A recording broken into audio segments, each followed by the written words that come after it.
I thought it was a standard Sunday dinner until I saw the listing agreement resting on the tablecloth. My address printed in bold. Mom smiled, claiming family assets should be shared, while my sister slapped her realtor card down, boasting about open houses. I did not scream, I simply nodded, then texted my lawyer to run a title search immediately. When the report arrived the next morning, I finally understood why they were so sure I could not say no. My name is Ella Ward, and up until 7 o'clock this evening, I labored under the delusion that I was an autonomous adult woman of 34 years. I believed that the deed to my home, recorded in the county clerk's office, meant exactly what it said. I believed that paying off a debt meant the ledger was closed. Most foolishly, I believed that a Sunday dinner invitation from my parents in Westbridge was simply a desire for my company. I parked my sedan in the driveway of the house I grew up in. It was a split-level beige structure that had not changed since the 90s. The lawn was manicured to an obsessive degree, a testament to my father's retirement boredom. Inside, the air smelled of lemon polish and old carpet, a scent that usually triggered a wave of nostalgia. Today, however, it felt sterile. There was no aroma of roast beef or garlic mashed potatoes, which was the first warning sign I ignored. "We are in the dining room, Ella," my mother's voice called out. It was not a greeting, it was a summons. I walked past the living room, noting that the television was off. My father, Mark Ward, was not in his recliner. He was sitting at the head of the mahogany dining table, his hands clasped over a manila folder. My mother, Evelyn, sat to his right. Opposite her was my sister, Marissa. Marissa was 2 years older than me and wore a blazer that was slightly too bright for a casual family gathering. She had a habit of trying to manifest success through wardrobe choices rather than actual work ethic. On the table, where the placemats and silverware should have been, lay a spread of documents that made the blood drain from my face, a stack of glossy flyers, a comparative market analysis, and right in the center, facing my empty chair, was a document titled Exclusive Right to Sell Listing Agreement. I stopped at the edge of the rug.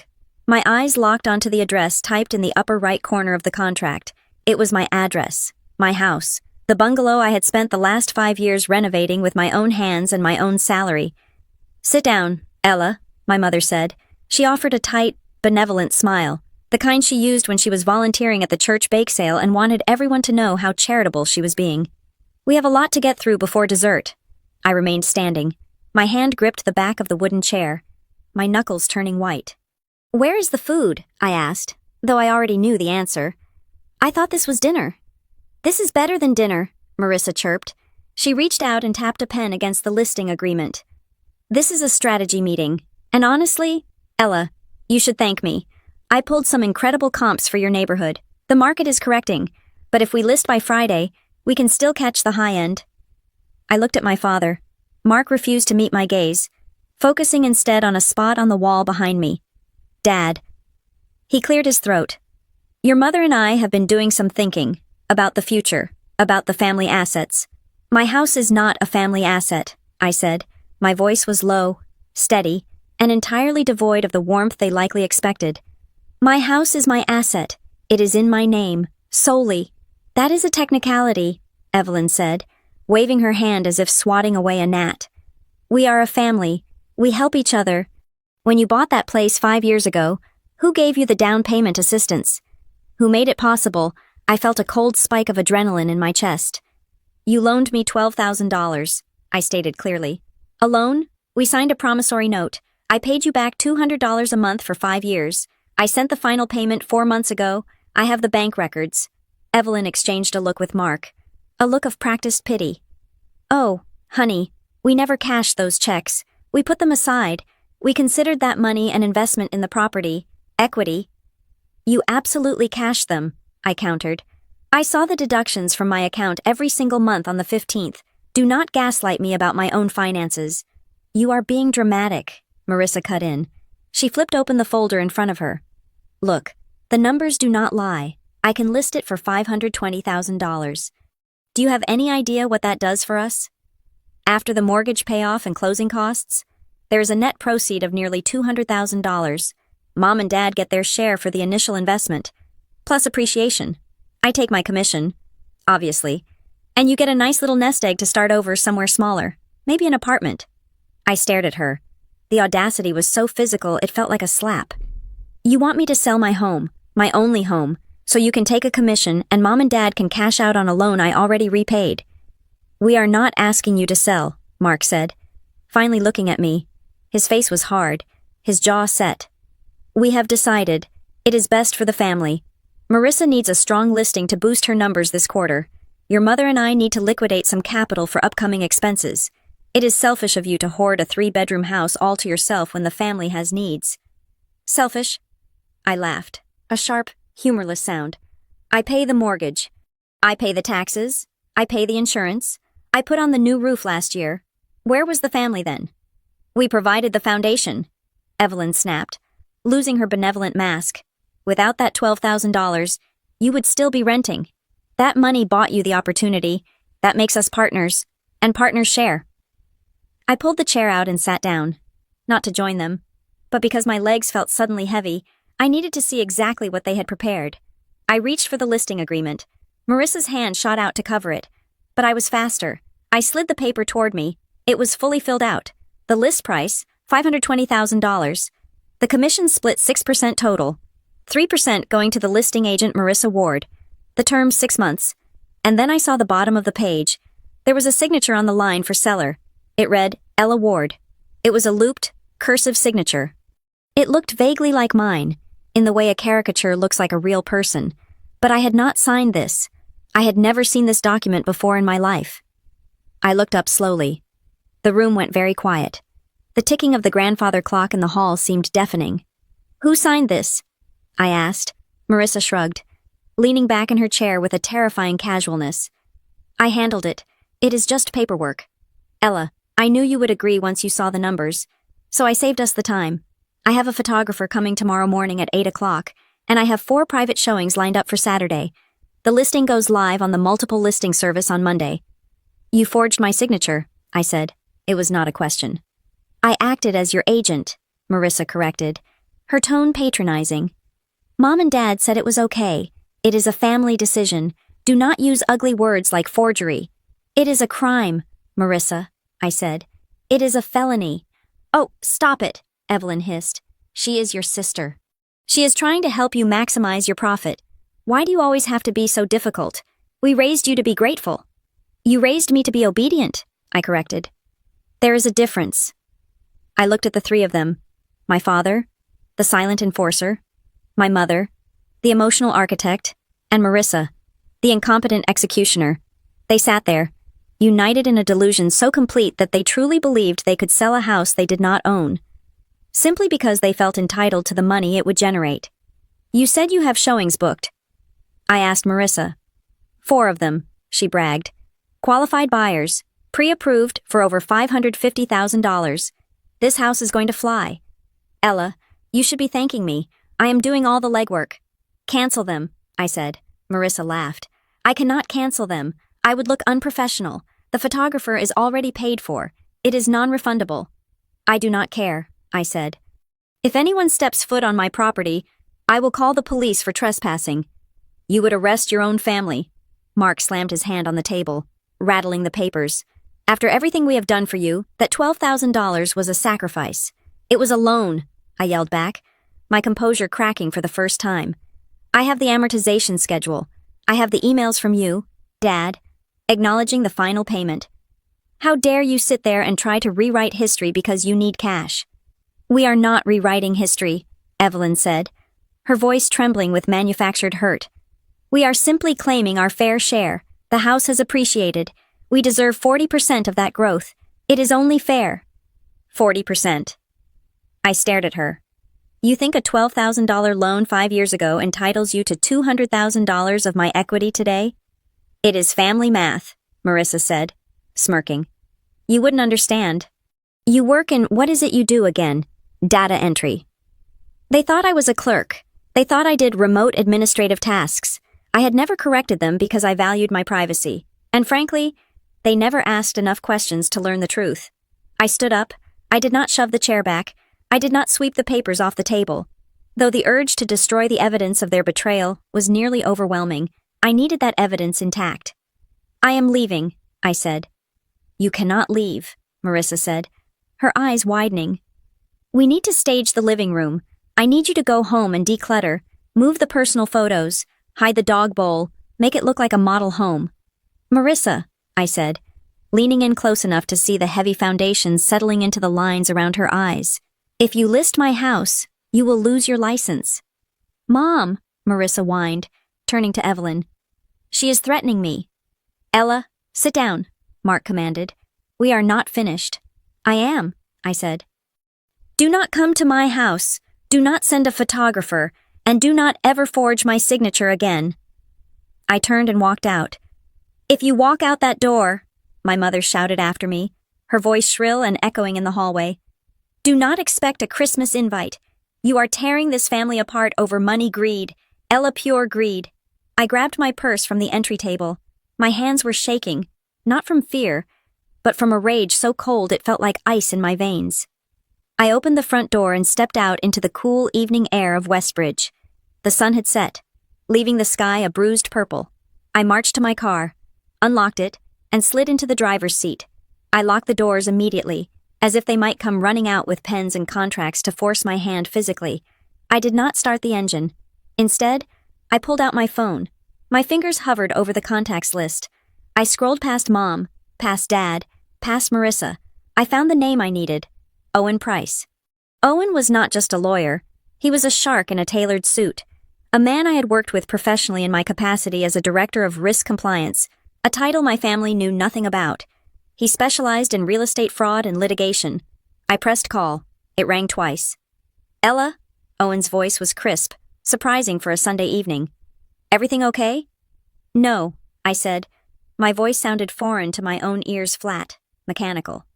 I need you to run a title search on my property immediately, tonight, if you can access the digital records, first thing in the morning if you cannot.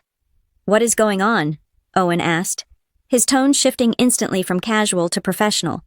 My parents and my sister just presented me with a listing agreement for my house, I said, staring at the front door of my parents' house through the windshield. I saw the silhouette of my father peering out through the curtains. They claim they have ownership because of a loan I paid off years ago.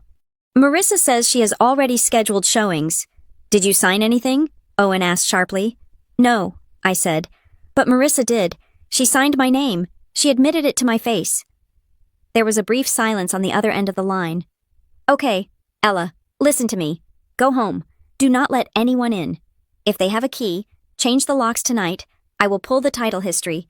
If they are this confident, I am worried they might have done more than just draft a listing agreement. What do you mean? I asked. I mean, Owen said, people who forge signatures on listing agreements usually do not stop there. I will check the county recorder. We need to see if they have filed anything against the deed, a lien, a claim of interest, anything. Okay, I whispered. Owen, yeah. They said family property is shared, I said, the words tasting like ash in my mouth. Legally, Owen said. That is nonsense. We will stop them. Ella, go home. Lock the door. I ended the call and started the car. As I backed out of the driveway, I saw the front door open. Marissa stepped out, waving a paper in the air, yelling something I could not hear through the glass. I put the car in drive and didn't look back. They thought they were dealing with the pushover daughter who did data entry. They thought the family card was a trump card that superseded the law. They were about to learn that in the real world, a forged signature is not a family squabble. It is the first step toward a prison sentence. And I was no longer their daughter. I was the plaintiff. The morning sun hit the front of my house with a deceptive cheerfulness that felt entirely inappropriate for a Saturday destined to be a disaster. I had spent the night sleeping in shifts, waking at every creak of the floorboards, half expecting my father to be standing in the hallway with a crowbar and a lecture about family loyalty. But the night had passed in silence. The threat, it turned out, was not going to be a covert break-in. It was going to be a public spectacle. I was standing in my kitchen, clutching a mug of black coffee that had gone cold an hour ago, when I heard the distinct crunch of tires on gravel. My driveway was long enough that I usually had a few seconds of warning before anyone reached the front door. I moved to the living room window, peering through the slats of the blinds I had deliberately kept closed.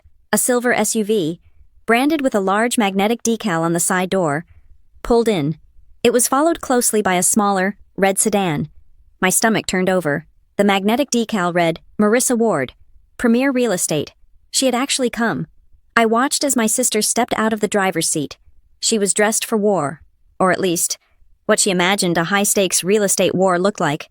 She wore a cream-colored pantsuit that was likely intended to project authority, but mostly just looked uncomfortable in the morning heat. She checked her reflection in the side mirror, adjusting her hair, before turning to greet the occupants of the red sedan. A couple stepped out. They looked young, perhaps in their late 20s, holding hands and scanning the facade of my house with wide, hopeful eyes. Behind them, a man with a tripod and a heavy camera bag climbed out of Marissa's passenger seat. The photographer. The audacity was so absolute that for a moment, I was paralyzed. It is one thing to threaten to sell someone's house during a private family argument. It is an entirely different level of delusion to actually show up with clients and a photographer, acting as if the deed is already signed and the keys are in your pocket. I heard Marissa's voice drift through the glass, pitched high and bright, her customer service voice. "Great bones," she was saying, gesturing expansively at my porch. "Just incredible curb appeal. The landscaping was done professionally, of course. And wait until you see the natural light in the foyer." She began walking up the path, her heels clicking rhythmically on the concrete. The couple followed, the husband pointing at my roof, the wife whispering something that made them both smile. They thought they were about to see their dream home. They had no idea they were walking into a crime scene. I heard the sound of a key sliding into the lock. There was a pause, then the jiggle of the handle, then a more aggressive twisting sound. I had called a locksmith at 10 o'clock the previous night. It had cost me $300 for the emergency service, but hearing the confusion on the other side of that door made it worth every penny. "That is strange," Marissa muttered, loud enough for me to hear. "The key is sticking. These older locks can be temperamental." She rattled the door handle violently. "Just give me a second. Folks, humidity makes the wood expand." I unlocked the deadbolt from the inside and threw the door open. Marissa stumbled forward slightly, caught off guard by the sudden lack of resistance. She regained her balance quickly, her face flashing with annoyance before she remembered her audience. She plastered a tight, strained smile onto her face. "Ella!" she exclaimed, laughing a little too loudly. "Oh, thank goodness. I thought you might have run out for errands. I was just telling the Millers here about how quiet the neighborhood is." She tried to step past me, ushering the couple forward with a wave of her hand. "Come on in, guys. Let's get you out of the sun." I did not move. I planted my feet on the threshold, my hand gripping the door frame. I blocked the entrance completely. "Ella," Marissa hissed, her smile faltering. "Move. We are on a schedule. The photographer has another shoot at 11. "No," I said. The word hung in the air, heavy and absolute. The couple, the Millers, stopped halfway up the steps. The husband looked confused, his eyes darting between Marissa and me. The photographer, standing on the lawn, sighed and set his tripod down, looking like he had seen this happen a dozen times before. "Excuse me," Marissa said, her voice dropping to a whisper that was meant to be threatening. "Do not do this. Do not embarrass me right now." "You are embarrassing yourself," I said, my voice steady. "I told you last night, this house is not for sale." Marissa's face turned a mottled shade of red. She stepped closer, invading my personal space, hoping her proximity would force me to retreat into the house. It was a bullying tactic she had used since we were teenagers. It did not work anymore. "I have clients here," she gritted out through her teeth. "I have a contract. Mom and Dad are counting on this. Now, step aside. Go to your room, or go to a coffee shop. I need to stage the living room. Why are the blinds still closed? I told you to open everything up so it looks spacious." She looked over my shoulder, scanning the interior. "And that coat rack needs to go. It is clutter. Move it to the garage." She was ordering me around in my own home. She was treating me like a squatter who was inconveniently occupying her listing. "Marissa," I said loudly, ensuring the couple on the steps could hear every syllable. "You do not have a contract. You have a piece of paper you forged. You have no authority to enter this property." The wife took a step back, her hand tightening on her husband's arm. Is there a problem?" she asked. Marissa spun around to face them, her smile returning with terrifying speed. "No, not at all. My sister is just very attached to the home. It is an emotional process, selling a first home. She is having a bit of a moment. Just give us 2 minutes to sort out the logistics." She turned back to me, her eyes manic. "You are ruining this," she whispered furiously. "Do you know how hard it is to find qualified buyers in this interest rate environment? These people are pre-approved for $540,000. Do not be an idiot. Let them in." "I am going to call the police," I said, Marissa froze. You wouldn't? I absolutely would, I said. Trespass. Attempted breaking and entering. Fraud. I am your sister, she shrieked, forgetting to whisper. I am trying to help you. You are so selfish. The cringe factor was off the charts. I could feel the neighbors watching from behind their curtains. This was the scene I had dreaded, the airing of dirty laundry on the front lawn, but I knew that if I gave an inch, Marissa would take the entire house. I looked past Marissa, directly at the Millers. I softened my expression. It was not their fault they had been dragged into Marissa's fantasy. I am so sorry, I said to them. I apologize for wasting your Saturday morning. My sister has misled you. I am the sole owner of this property. It is not for sale. It has never been for sale. There is a significant legal dispute occurring regarding her right to represent this property. The husband looked at Marissa, his expression hardening. You said you had the exclusive right to sell. You said the owner was eager to close quickly. She is, Marissa insisted, waving her hands frantically. She is just being difficult today. It is a family negotiation tactic. We can still view the property. Once she sees the offer you are going to make, she will calm down. Ignore her. We are not going to ignore the owner blocking the door, the wife said coldly. We are not getting involved in a probate dispute or whatever this is. It is not probate, Marissa yelled. She is alive. She is just ungrateful. We are leaving, the husband said. He took his wife's hand and they turned around, walking briskly back to their red sedan. Wait, Marissa chased after them a few steps. I have another property on Elm Street. We can go there right now, or we can come back here in an hour when she has cooled off. The car doors slammed shut, the engine roared to life, and the Millers backed out of the driveway with impressive speed. They did not look back. The photographer picked up his tripod. I am still billing you for the hour. Marissa, call me when you actually have the listing signed. He walked to his car, shaking his head. Marissa stood alone on the concrete path. Her shoulders were heaving. The silence that followed was heavy, broken only by the sound of a distant lawnmower. She turned slowly to face me. The look in her eyes was pure venom. The mask of the professional realtor had shattered completely, leaving only the petulant, desperate sibling underneath. You happy? She screamed. She threw her hands up. You just cost the family $20,000 in commission alone. That was a done deal, Ella. They loved the photos. They were ready to write an offer today. They loved photos of a house you do not have the right to sell, I said. It is Mom and Dad's house, too, she shouted, stomping up the stairs until she was nose to nose with me again. They put the money in, that makes it ours. Why can you not get that through your thick skull? Marissa, I asked, my voice dropping to a calm, analytical register. You are a licensed agent, or at least, you claim to be. You know the law.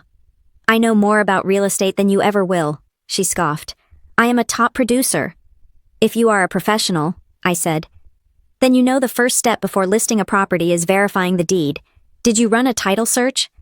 Marissa blinked. Her mouth opened, then closed. Her gaze shifted to the left, avoiding my eyes. It was a tell she had had since she was 6 years old and stole cookies from the jar. Well, I pressed. Did you pull the title report from the county recorder? I did not need to, she stammered. Mom told me. She said it was all taken care of. She said their names were on the deed from the beginning. Why would I waste money on a title search when I have my mother's word? I stared at her. The incompetence was staggering.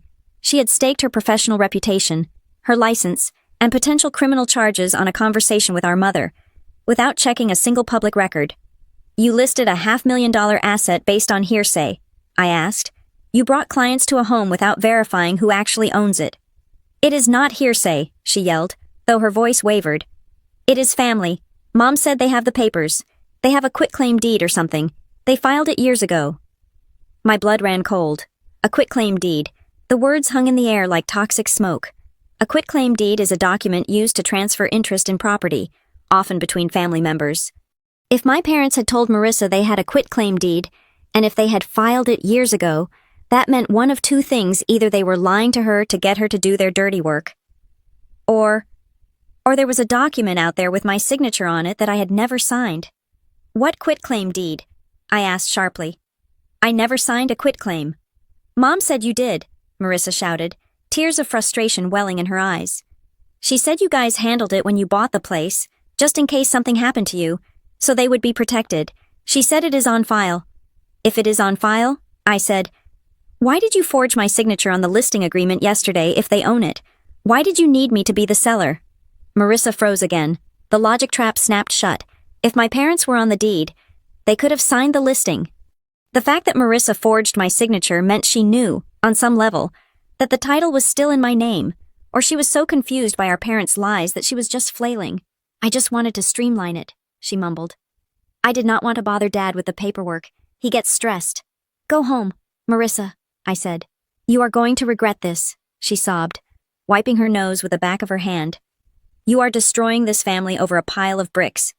Get off my property, I said, and tell Mom and Dad that if I see one more person show up here, I am filing a restraining order. I stepped back and slammed the door. I locked the deadbolt. My hands were shaking again. I leaned my back against the wood, listening. I heard Marissa scream a word that I will not repeat, followed by the sound of her car door slamming. Her engine revved aggressively, and tires squealed on the asphalt as she peeled out of the driveway. Silence returned to the house. But it was not peaceful. It was the silence of a bomb that had not yet detonated, but was counting down, a quitclaim deed. Marissa was not smart enough to invent that specific legal term on the fly. She had heard it from our parents. I pushed myself off the door and ran to the kitchen table where my laptop was sitting. I woke the screen and opened my email client. I started a new message to Owen Price. Subject urgent. Potential forgery. Title issue. Owen. Marissa just tried to force entry for a showing. I turned them away, but she said something that changes everything. She claims Mom and Dad told her there is a quitclaim deed on file transferring ownership interest to them. I never signed a quitclaim. I never authorized a transfer. She admitted she did not run a title search because she trusted them. But if they are claiming this document exists, and that it was filed, we are not just dealing with a listing agreement forgery. We might be dealing with a recorded fraudulent instrument. Please tell me you can see the registry history remotely. I need to know what is recorded against my house. Now, Ella. I hit send. I stared at the screen, my heart hammering against my ribs. In my line of work, we had a saying, fraud is never an isolated incident. It is a process. If my parents had forged a deed, they had not just stolen my house, they had stolen my identity. And they had done it while smiling across the dinner table for years. To my parents, I am a digital nomad with a precarious income. They believe I spend my days answering emails for disjointed startups or transcribing audio files for pennies on the dollar. When they ask about my work, I give them vague answers about consulting and administrative support. They usually nod with that specific brand of parental disappointment reserved for children who they believe have failed to launch, despite owning a home. They think my lack of a flashy office and a company car means I am vulnerable, financially illiterate, and desperate for their guidance. It is the greatest advantage I possess. In reality, I am the Director of Risk Compliance for Crescent Vale Advisory. My firm does not handle data entry. We handle forensic accounting and regulatory oversight for mid-sized financial institutions. My entire career is built on detecting patterns that other people miss. I spend 40 hours a week hunting for embezzlement, money laundering, and the subtle shifting architecture of fraud. I know exactly how people hide money. I know exactly how they forge documents, and I know exactly how they panic when the paper trail starts to close in around them. I sat at my dining room table, not as a daughter, but as an auditor. The emotional betrayal I had felt on the porch was shoved into a mental box, taped shut, and shoved to the back of my mind. There would be time to cry later. Now was the time to build a file. I opened my laptop and logged into my secure work server. Not because this was company business, but because I needed the encryption tools. Then, I retrieved the physical banker's box from the top shelf of my closet. I am meticulous about record keeping. It is a professional hazard. I pulled out the file labeled Property Acquisition, 2019. Inside was the history of the lie my parents were currently telling. I laid the documents out in chronological order. First, the purchase agreement, then, the mortgage approval from the bank, solely in my name, and finally, the document that would be their undoing the promissory note. 5 years ago, when I was short on the closing costs, my parents had offered the $12,000. I had hesitated. I knew money made blood relation complicated. But my father, Mark, had insisted. He had called it a bridge loan, to ensure there was no confusion. I had drafted a formal promissory note. I smoothed the paper out. It was signed by me, Mark, and Evelyn. The terms were clear. $12,000 principal, interest rate of 3%, monthly payments of $200 until the balance was satisfied. There was no clause about equity. There was no language about shared ownership or family investment. It was a debt instrument, plain and simple. Next, I opened my banking portal. I filtered the search results for the last 60 months. I exported the data into a spreadsheet every single month on the 15th. A transfer of $200 went from my account to a joint account held by Mark and Evelyn Ward. I highlighted the final payment, dated 4 months ago. The memo line read, "Loan payoff, final." But I needed more. I needed to prove they accepted this narrative before they decided to rewrite it. I dug into my email archive. I searched for loan and dad. I found it. An email from 3 years ago. Subject payment adjustment. From Mark Ward to Ella Ward. Ella, Mom and I were looking at the inflation rates. The 3% we agreed on is really below market value now. Since the family is essentially losing money by lending this to you, we think it is fair if you add an extra $50 a month to the transfer to cover the cost of money. Let us know. I stared at the screen. I remembered this. I had been annoyed, but I had paid it. I had sent them a lump sum of $600 at the end of that year to shut them up. I printed the email. This was critical. You do not ask for interest adjustments on an equity investment. You ask for interest on a loan, by demanding more interest. My father had cemented the nature of the transaction. He had treated me like a bank customer, not a partner. My phone buzzed. It was Owen Price. "Talk to me," I said, putting the phone on speaker as I organized the stack of evidence. "I am initiating the title search now." Owen said. His voice was clipped, the sound of a keyboard clacking furiously in the background. "But it is Saturday. The county recorder's office is closed. I can access the digital index, but the actual scanned images might not be available until Monday morning. However, we are not waiting. I have the proof." "Owen," I said, "I have the promissory note. I have the bank statements showing full repayment. I even have an email where Dad tries to gouge me for extra interest." "Good," Owen said. "Scan them. Upload them to the secure portal I just sent you. But right now, we need to stop the bleeding.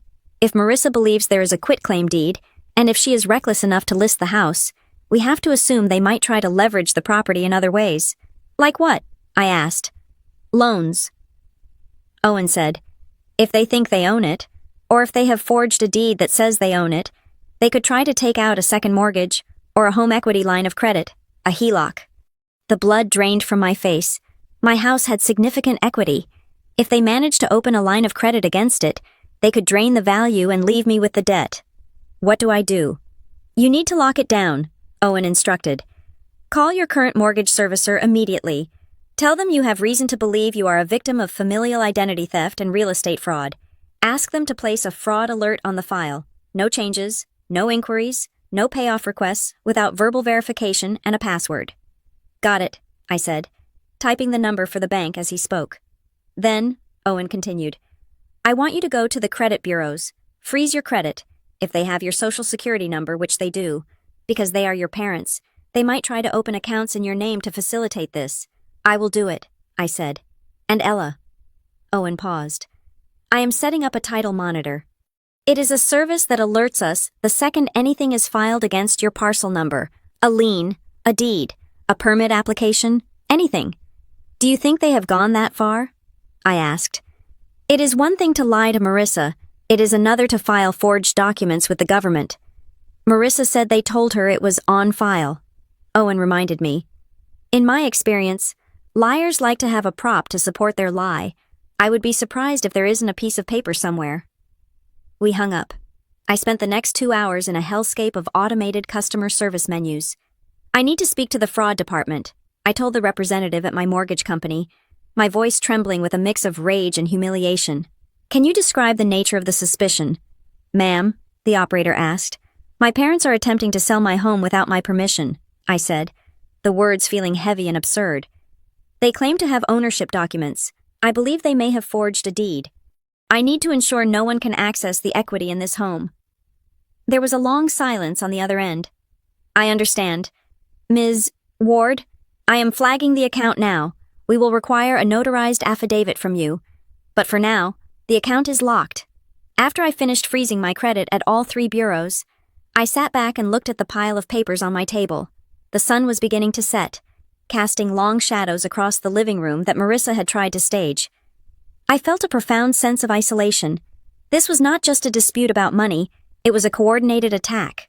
I began to map it out on a notepad, using the same timeline technique I used at work to track embezzlers. 6 months ago, Marissa's real estate listings dry up. I needed to verify this, but she had been complaining about the market endlessly. 4 months ago, I make the final loan payment. My parents lose their monthly income stream from me. 1 month ago, my parents start asking weird questions about the house. Did you fix the roof yet? What is the neighborhood selling for? Yesterday, the ambush. It was a script. They had planned this. The listing agreement Marissa brought wasn't drafted on a napkin. It was typed, printed, and ready. The photographer was booked days in advance. You do not book a real estate photographer for a Saturday morning on a Friday night. They are booked weeks out. This meant they had been discussing selling my home for weeks, maybe months, while I was visiting for Sunday dinners, while I was buying them birthday gifts, while I was being their dutiful daughter. They had looked me in the eye, eaten the food I brought, and calculated exactly how much my life was worth to them. $520,000, minus closing costs. I felt sick, but the sickness was quickly replaced by a cold resolve. I was good at my job. I was very good at my job. And my parents had just made the mistake of becoming the target of my investigation. I went back to the email Owen had mentioned. He had sent a link to the county recorder's public access site. It was a clunky government website, usually slow to update. I typed in my address, owner Ella Ward. I let out a breath. Okay, the primary index still showed me as the owner. Maybe Marissa was just lying. Maybe there was no quitclaim deed. Maybe it was just a bluff to bully me into signing. I refreshed the page. Then, my phone chimed. It was a text from Owen. Owen, are you sitting down? My fingers hovered over the keyboard. Ella, yes. What is it, Owen? My contact at the title company just ran a gap check for me. It catches filings that have been submitted but haven't been fully indexed by the county clerk yet. The stuff sitting in the to-be-processed pile. I stared at the 3 dots dancing on the screen, waiting for his next message. The silence in the house was deafening. Owen. There is a quitclaim deed. It was stamped, received by the recorder's office 22 days ago. I stopped breathing. 22 days ago, I was at work. I was nowhere near a notary. Owen and Ella. There is something else, filed the same day. A request for notice of default. Ella. What does that mean? Owen, it means someone is preparing to take out a loan against the property and wants to be notified if you stop paying your mortgage. But that's not the worst part. Owen, the quitclaim transfers 40% interest to Mark and Evelyn Ward, but the grantor signature the person who signed it was notarized in a county 3 hours away, a place called Oak Haven. Oak Haven. I had never been to Oak Haven, but I knew who lived there, an old friend of my father's from his army days, a man who had lost his notary license once before for administrative errors. Owen. This is not just a dispute anymore. Ella, this is a felony in progress. They didn't just list the house. They have already stolen 40% of it on paper. I looked at the clean, beautiful deed I had framed on my wall, the one that said I owned this house. It was now a lie, somewhere, in a government basement. A piece of paper with a forged version of my name was sitting in a stack, waiting to turn my life upside down. My parents hadn't just listed my house. They had already executed the heist. They were just waiting for the check to clear. I picked up the phone and typed one sentence to Owen. Ella burned them down. The Sunday morning sun felt intrusive as it streamed onto my kitchen island, illuminating the dust motes dancing in the air. It was the same table where I drank my coffee every morning, but today, it had been transformed into a war room. Owen Price stood opposite me. He had arrived 10 minutes ago, bypassing the usual pleasantries. He wore a charcoal suit, immaculately pressed, which made him look out of place in my cozy, open-concept kitchen. He carried a leather briefcase that looked heavy, not with physical weight, but with the gravity of what was inside. He unzipped the case and began to lay out documents. The sound of paper sliding against the granite countertop was sharp and distinct. It was a visual echo of the dinner at my parents' house just 2 nights prior, but the dynamic had shifted entirely. At their table, I had been the ambush victim. At my table, I was the auditor. Coffee, I asked, my hand hovering over the pot. No, Owen said, his voice flat. You need to see this. He placed a single sheet of paper in the center of the island. It was a copy of a document, grainy from being scanned and downloaded from the county's digital repository. This is the current grant deed, Owen said. It is the original one recorded when you bought the house 5 years ago. Look at the grantee. I looked. Ella Ward, a single woman. Clean, I said. Just as I thought. Right, Owen nodded. He reached into his folder and pulled out a second document. He placed it directly on top of the first one. Now look at this. This document was different. The header was bold and dark. Quitclaim deed. My stomach dropped. I leaned in, bracing my hands against the counter to steady myself. Date of recording. Owen pointed a manicured finger at the stamp in the top right corner. 22 days ago, I read the text. It was standard legal boilerplate. The kind of language designed to be boring so you do not notice what is being stolen from you. For valuable consideration, receipt of which is hereby acknowledged. Ella Ward does hereby remise, release, and forever quitclaim to Mark Ward and Evelyn Ward, husband and wife, as joint tenants. An undivided 40% interest in the real property described as follows, 40%. They had not tried to take the whole thing. They had calculated exactly how much they could take without triggering an immediate tax reassessment or perhaps raising too many flags. 40% of my home. Based on the valuation Marissa had thrown around, that was over $200,000 of equity they had assigned to themselves with a stroke of a pen. I did not sign this, I whispered. I know, Owen said. Look at the signature line. I looked. There, above the printed name, Ella Ward, was a scribble. It was my name, but it was not my hand.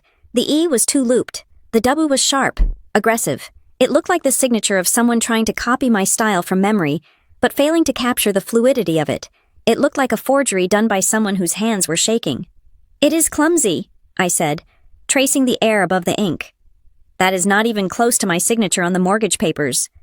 It does not have to be close, Owen said grimly. It just has to be notarized. The county clerk does not analyze handwriting. They check for the notary seal.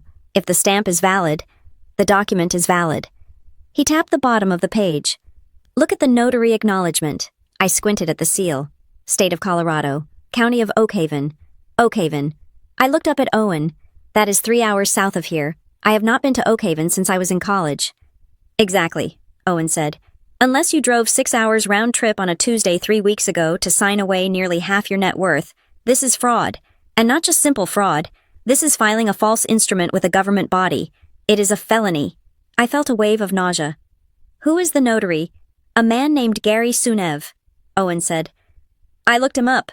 He is independent, works out of a strip mall postal center, and get this, he served in the same infantry division as your father in the 90s. I closed my eyes. Of course, my father's old network, the I scratch your back, you scratch mine club. Gary Sunev probably thought he was doing a buddy a favor, helping him sort out some family paperwork. He probably didn't ask why the daughter wasn't present. So, they own 40% of my house, I said, my voice trembling. Legally, right now, they own it. On paper, yes, Owen said. But we can undo it. We file a quiet title action. We prove the forgery. We get the notary to flip on them. It takes time, but we win. He paused. He picked up the third document, which he had been holding back. However, Owen said, his tone dropping an octave. That is not the emergency. What could possibly be worse than them stealing 40% of my house? I asked. Owen slid the third paper across the granite. This, he said. It was a document I recognized from my work in banking compliance. It was a notice of right to cancel, usually included in loan packages, but attached to it was a loan application summary. Borrower Mark Ward and Evelyn Ward. Co-borrower Ella Ward, non-occupant, collateral, my address. My address, loan type. Home equity line of credit. HELOC, amount requested, $150,000. Status, pending final underwriting. The room seemed to tilt. A HELOC, I said. They are taking out a line of credit. They applied for it the same day they filed the quitclaim. Owen explained, his voice rapid and urgent. That is why they needed the 40% interest. You cannot borrow against a house you do not own by transferring ownership to themselves. They became eligible to apply for a loan secured by the property's equity. But I am listed as a co-borrower, I said, pointing to my name. They would need my signature for the loan, too. If they forged the deed, Owen said, looking me dead in the eye. They have almost certainly forged the loan application documents, or they are using a power of attorney they fabricated. I stared at the number. $150,000. Why? I asked. The question escaping me before I could stop it. Why would they do this, the listing Marissa trying to sell it? I thought they just wanted the profit from a sale, but this is debt. This is a lien. Think like a risk officer, Ella, Owen said. Selling a house takes months. You have to stage it, list it, wait for offers, go through escrow. It is slow. A HELOC. If you have the equity and the credit score, you can close in 10 days. You get a checkbook or a debit card linked to the house, and you can draw the cash immediately. It clicked. The pieces fell into place with a sickening thud. They were desperate. They weren't just greedy parents who felt entitled to a return on their investment. They were in some kind of financial hole, a deep one, and they needed cash fast. The listing of the house was likely Plan B, or perhaps a way to pay off the HELOC later. But the HELOC was the immediate goal. They wanted to turn my home into an ATM. If this loan funds, I said, my voice steadying into the cold, hard cadence of my profession. And they take the money and spend it, I am liable. You are, Owen confirmed. The lien attaches to the house. If they default, and they will default, the bank forecloses, you lose the house, or you have to pay back the $150,000 yourself. I looked at the status pending final mile underwriting. We have to stop it, I said. Right now. I have already drafted the letter, Owen said. He opened his briefcase again and pulled out a crisp letterhead document. This is a notice of fraud and demand to cease and desist. It is addressed to the lender listed on the application. Centennial Trust. Is it enough? I asked. It is a start, Owen said. But we need to go nuclear. We need to file a lis pendens tomorrow morning. That is a formal notice of legal action regarding the title. No bank in the world will fund a loan on a property with a lis pendens attached. It freezes everything. Do it, I said. And Ella, Owen said softly, you need to file a police report. I looked at him. A police report against my parents. They committed forgery, Owen said. They are attempting grand larceny. If we do not have a police report number, the bank might treat this as a civil domestic dispute and drag their feet. We need the criminal element to force an immediate freeze. I looked out the window at my front lawn. The grass was green. The hydrangeas were blooming. I had planted them myself. I had painted the shutters. I had sanded the floors. This was my sanctuary, and my parents, the people who were supposed to protect me, had looked at this sanctuary and seen nothing but a pile of cash to be looted. They didn't care if I ended up homeless. They didn't care if my credit was ruined. They viewed me as collateral. I thought about the dinner, the way my mother had smiled. Family assets should be shared. She wasn't talking about sharing wealth. She was talking about sharing ruin. She wanted to drag me down into whatever financial grave they had dug for themselves. They aren't just trying to sell the house, I said, realizing the full horror of the timeline. Marissa trying to sell it was a distraction, or maybe she doesn't even know about the HELOC. If she sells it, the HELOC gets paid off at closing, and no one is the wiser. But if she doesn't sell it, they drain the equity anyway. It is a two-pronged attack, Owen agreed. Either way, they cash out. Either way, you lose. I turned back to Owen. The hesitation was gone. The daughter was gone. Give me the phone, I said. Owen handed me his mobile. Who are we calling? He asked. The lender, I said. I don't care if it is Sunday. I don't care if I have to talk to an automated system for an hour. I am going to find someone at Centennial Trust, and I am going to tell them that if they disperse one single penny to Mark and Evelyn Ward, I will sue them for negligence so severe they will lose their charter. Owen smiled. A sharp, shark-like grin. That is the spirit. While you do that, I am going to draft the affidavit for the police. We go to the station at noon. I took the phone. I looked at the papers on the counter one last time. The forged signature seemed to mock me. It was a violation of the highest order. It was identity theft with a hug and a kiss. I dialed the number for the bank's fraud hotline. This is Ella Ward, I said when the operator picked up. I am the owner of the property at my address. You have a loan application pending in my name. It is fraudulent.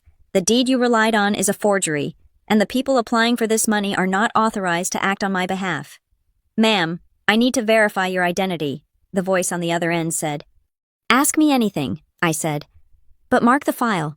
If that money leaves your bank, you are facilitating a felony. I hung up and looked at Owen. Let's go to the police station, I said. I want it on the record. I want a paper trail so thick they will never be able to climb out of it. This was not a family dispute anymore. This was a financial crime, and I was the lead investigator. The adrenaline of Sunday had faded into a cold, sharp clarity by Monday morning. I had taken the day off from Crescent Vale Advisory. I told my boss I was dealing with a family emergency involving identity theft, which was the most honest explanation I could provide without sounding like I was describing the plot of a bad movie. Owen was still operating out of my kitchen. He had turned my breakfast bar into a command center, complete with 2 monitors and a direct line to his paralegal. We had filed the police report. We had notified the bank. The bleeding had been stopped, or at least, a tourniquet had been applied. Now, we had to find the source of the infection, and all signs pointed to Marissa. "Ella," Owen said, his eyes glued to his laptop screen. "Come look at this." I walked over, expecting to see another horrifying document from the county recorder. Instead, I saw the blue and white interface of the Colorado Division of Real Estate's public license lookup tool. "I decided to do a deep dive on your sister's professional standing," Owen said. Since she was so adamant about her status as a top producer on Saturday, he pointed to the status line next to Marissa Ward. In bold red letters, it read, "Inactive." "She is not licensed," I asked, frowning, "but she has a magnetic sign on her car. She has business cards. She showed up with clients." "Her license expired 8 months ago," Owen corrected. "She failed to complete her mandatory continuing education hours. In Colorado, if you do not do your update course and your ethics credits, you get placed on inactive status. You cannot list, you cannot show, you cannot negotiate, you certainly cannot collect a commission." I stared at the screen. 8 months. That was a lifetime in real estate. "So how is she listing houses?" I asked. "How is she planning to put mine on the multiple listing service?" "I checked the local board logs," Owen said, switching tabs. "She isn't listing them as Marissa Ward. She is logging in under the ID of an agent named Sarah Jenkins." "Who is Sarah Jenkins?" "A junior agent at Marissa's old brokerage who went on maternity leave 6 months ago," Owen explained. "Marissa must have kept her credentials. She is ghosting her listings. She does the work, puts Sarah's name on the contract, and likely works out a kickback deal under the table. It is a massive violation. It is misrepresentation. It is fraud." "Why would she risk that?" I asked. "Why not just take the classes and renew the license?" "Because the classes cost money," Owen said. "And renewing a license requires paying back dues, and if she has outstanding fines, she has to pay those too." He opened a PDF file. "Which brings me to this. I found 2 consumer complaints filed against Marissa in the last 2 years. They were settled privately, likely to avoid a hearing, but the notes are in the system." I leaned in closer. Complaint 1. Failure to disclose material defects. Complaint 2. Misrepresentation of title authority. "Read the second one," Owen instructed. I read the summary. "Agent attempted to facilitate a sale of a property where the seller was in the midst of a divorce and did not have spousal consent to list. Agent assured the buyer the paperwork was cleared when it was not." "She has a pattern," I said. "She plays fast and loose with ownership. She thinks if she can just get the buyer to the table, the legal stuff will magically sort itself out." "Exactly," Owen said. "She is not a mastermind. Ella, she is a gambler, and she is on a losing streak." I walked over to the window, looking out at the driveway where Marissa had parked her shiny new Audi SUV on Saturday, the car she had made such a big deal about at Christmas. "She bought a $60,000 car in December," I said, thinking aloud. "She went to Cabo for 10 days in February. She posts photos of expensive dinners constantly. And yet," Owen said, "she cannot afford the $300 to renew her license." It didn't add up, or rather, it added up perfectly to a disaster. She is broke, I realized. She is living on credit. She is funding a top producer lifestyle on 0 income. That is why she is desperate. "And that," Owen said, "is why she needs your house. She does not just want the commission, she needs the liquidity. If Mom and Dad get the equity loan, or if they sell the house, Marissa probably has a side deal with them to take a chunk of that cash to pay off her debts. My parents are drowning, so she convinced them to drown me too," I said. The bitterness in my voice was acrid. I needed to know for sure. I needed to see the mechanism of the lie. I went to my laptop. I didn't have access to Marissa's email, and I certainly didn't have access to her bank accounts, but I did have access to my mother's digital naivety. My mother, Evelyn, was technologically illiterate. 2 years ago, she had locked herself out of her email account. I had reset the password for her and set up a recovery email address my own. I had also logged her into her iPad, which she used primarily for recipes and Facebook. I had never snooped. I respected their privacy, But today, privacy was a luxury we could no longer afford. I logged into the email provider. I typed in my mother's address. I typed in the password I had set for her grandkids 2020, wishful thinking on her part. As neither Marissa nor I had children, it worked. I went straight to the search bar and typed Marissa. Hundreds of emails popped up. Most were mundane, forwards of jokes, photos of cats, scheduling for holidays. I filtered by date, looking at the last 30 days, and there it was. An email thread with the subject line, houseplan/logistics. My heart hammered against my ribs as I clicked it, from Marissa Ward to Evelyn Ward. Date 3 weeks ago. Mom, stop worrying. I talked to Gary. He says as long as the paperwork looks right, the county clerk just stamps it. They process hundreds a day. They do not have time to be detectives. I scrolled down. From Evelyn Ward to Marissa Ward. I just feel bad. Marissa. Ella worked hard for that house. And what if she finds out about the loan from Marissa Ward to Evelyn Ward? She won't find out. We pay off the HELOC as soon as the house sells. We give her a little cash to keep her quiet. You guys take your share, and I take my commission. Everybody wins. Besides, you said it yourself, you loaned her the down payment. It is technically your money. We are just unlocking it. I will handle the quitclaim. I will handle the notary. You just need to keep her busy at Sunday dinner so she doesn't check her mail for notices. I felt like I had been punched in the gut. Keep her busy. That was why they had invited me over. That was why they were so chatty. They were distracting me while they robbed me. But the real smoking gun was an attachment in the thread. It was a screenshot of a text message conversation between Marissa and a contact labeled Gary, notary. I opened the image. Marissa. Hey Gary, I have those docs for the Ward property. The grantor can't make it to Oakhaven. She is indisposed. Can we do a remote acknowledgement, Gary? Technically, I need to see her on video, but for Mark's daughter, I trust you. Just bring the ID copy and the signed deed. I will stamp it. $50 cash. Right, Marissa. You are a lifesaver. Lunch is on me. No one checks this stuff closely anyway. Owen, I said. My voice was barely a whisper, but it cut through the room. He looked up. What? I found it, I said. I found the conspiracy, in writing. I turned the laptop around. Owen read the emails. He studied the text screenshot. His jaw tightened. This is it, he said softly. This is not just fraud. This is criminal conspiracy, solicitation of a felony, notary fraud, and she admits she knows the system is weak and plans to exploit it. He looked at me. We have enough to bury her. Ella, we can take this to the state commission today. We can hand this to the district attorney. They will revoke her license or the license she doesn't have, and they will likely charge her. I looked at the screen. I looked at the sister who had dismissed me as a data entry clerk. The sister who had called me selfish for wanting to keep the roof over my head. She had sold me out for $50 cash to a crooked notary. No, I said. Owen blinked. No, Ella. This is the evidence. If we send this now, I said, thinking fast. She will deny it. She will say the email was hacked. She will say she was joking. She will claim she never actually went through with it, that the deed on file was a mistake. She is slippery. Owen, you saw how she lied to those buyers on my front porch. So what do you want to do? Owen asked. I want to catch her, I said. I want to catch her acting as an agent. I want to catch her presenting the forged documents to a third party. I want her to say the words out loud, on record, to someone who isn't family. I paced the kitchen. The plan was forming in my mind, sharp and jagged. She thinks she lost the deal with the Millers on Saturday, I said. She is desperate. She needs a buyer. If she doesn't sell the house, she can't pay off the debts she is hiding. The HELOC is frozen now because of your call, but she doesn't know that yet. She thinks she is still in the game. You want to send in a straw buyer. Owen realized. He leaned back, a look of appreciation crossing his face.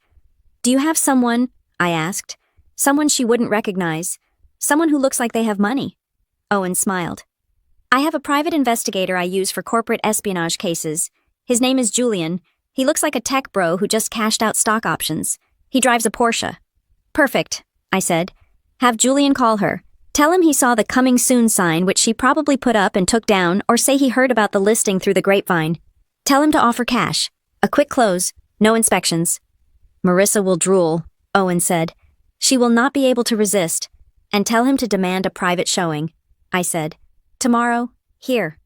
You are going to let her back in. I am going to let her hang herself. I said, I will tell Mom and Dad I am reconsidering. I will tell them I felt bad about the scene on Saturday. I will say I am open to selling if the price is right. I will lure them in. It is risky, Owen warned. If things go wrong. Things won't go wrong, I said. Because this time, I will have cameras. I will have the house wired for sound. And when she hands Julian that disclosure packet with the forged information, when she claims she represents the owner, we will have it all. I looked back at the email. No one checks this stuff closely anyway. She thinks she is smarter than the system, I said. She thinks she is smarter than me. She's about to find out that the data entry girl knows how to build a trap. I will call Julian, Owen said, picking up his phone. We will need to prep the house.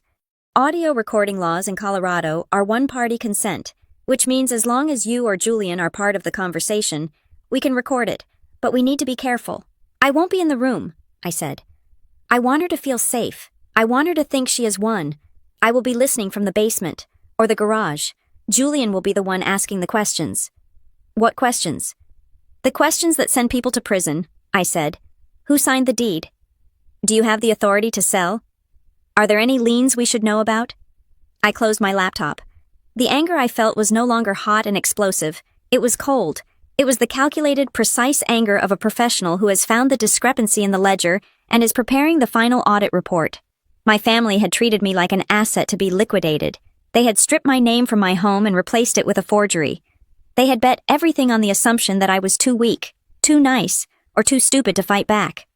Marissa wanted a sale, I would give her a sale, but the only thing closing tomorrow would be her career.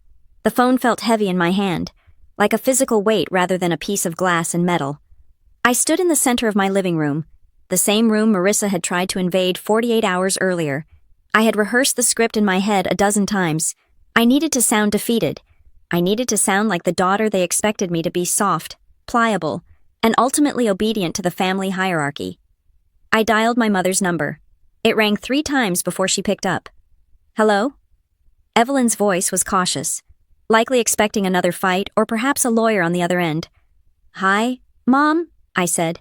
I let my voice drop, infusing it with a fatigue that was not entirely faked. I have been thinking a lot about Saturday. Oh, Ella, she sighed, the tension immediately draining from her tone. I knew you would calm down. Your father has been sick with worry. We are a family. We do not sue each other. I know, I said. I do not want to fight anymore. It is too much. If you and Dad really need the money, if the family really needs this. We do, honey, she interrupted, her voice gaining that familiar, cloying sweetness. It is just equity. It is just money. We can always find another house, but we cannot replace family. Okay, I said.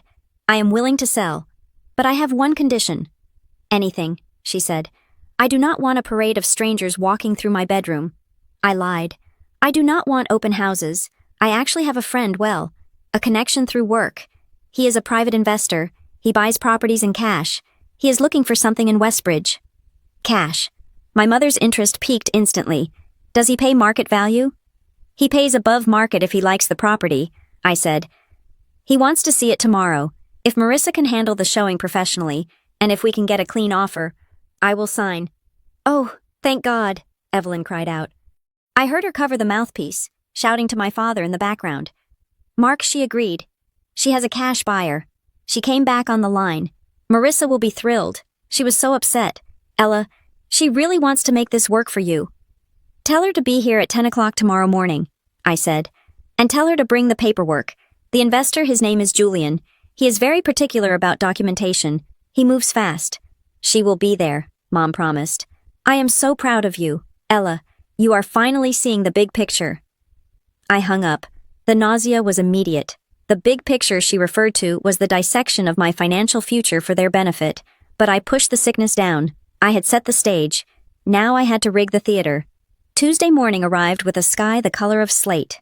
At 8 o'clock, Owen Price arrived at my back door, accompanied by a man who looked like he had just stepped out of a Forbes magazine cover shoot.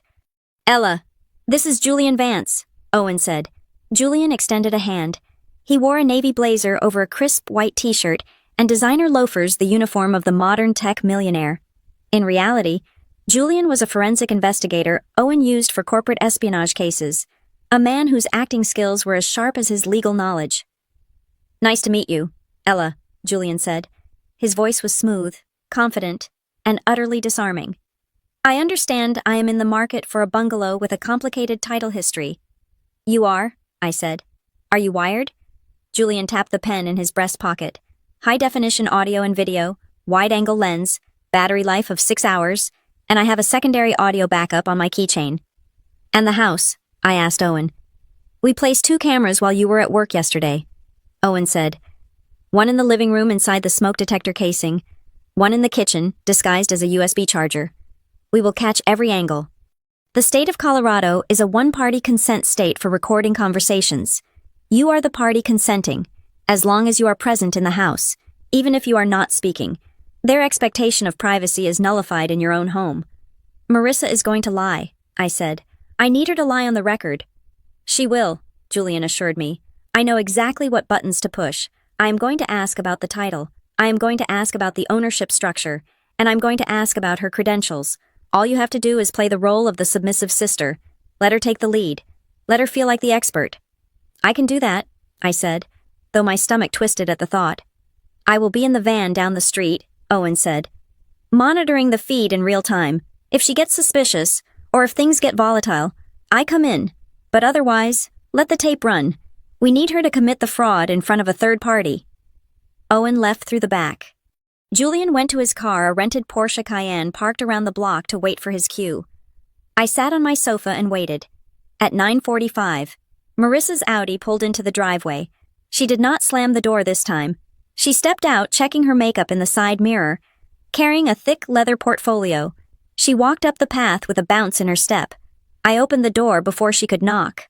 Ella? She beamed. Attempting to hug me, I stiffened but let her arms encircle me for a brief, suffocating second. Mom told me everything.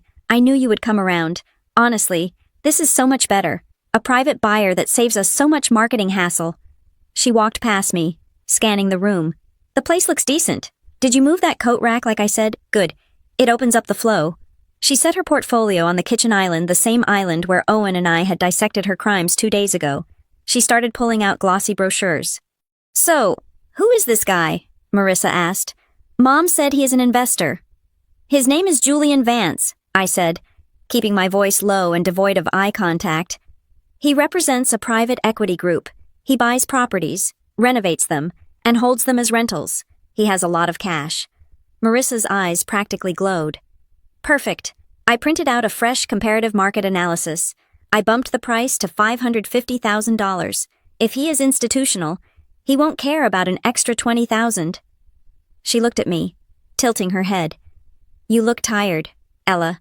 You are not going to be weird, are you? Just let me do the talking. I am the professional here. I will let you handle it, I said. I just want this over with. It will be over soon, she promised, patting my arm with a condescension that made my skin crawl. And then you will have your share, and Mom and Dad will have theirs, and everyone is happy. The doorbell rang. Marissa straightened her blazer, flashed a terrifyingly bright smile, and whispered, Showtime. I opened the door. Julian stood there, looking at the house with a critical, appraising eye. Mr. Vance. Marissa stepped in front of me, extending her hand. I am Marissa Ward, the listing agent. Welcome. Julian, he corrected, shaking her hand firmly. Nice neighborhood. Quiet. I like that.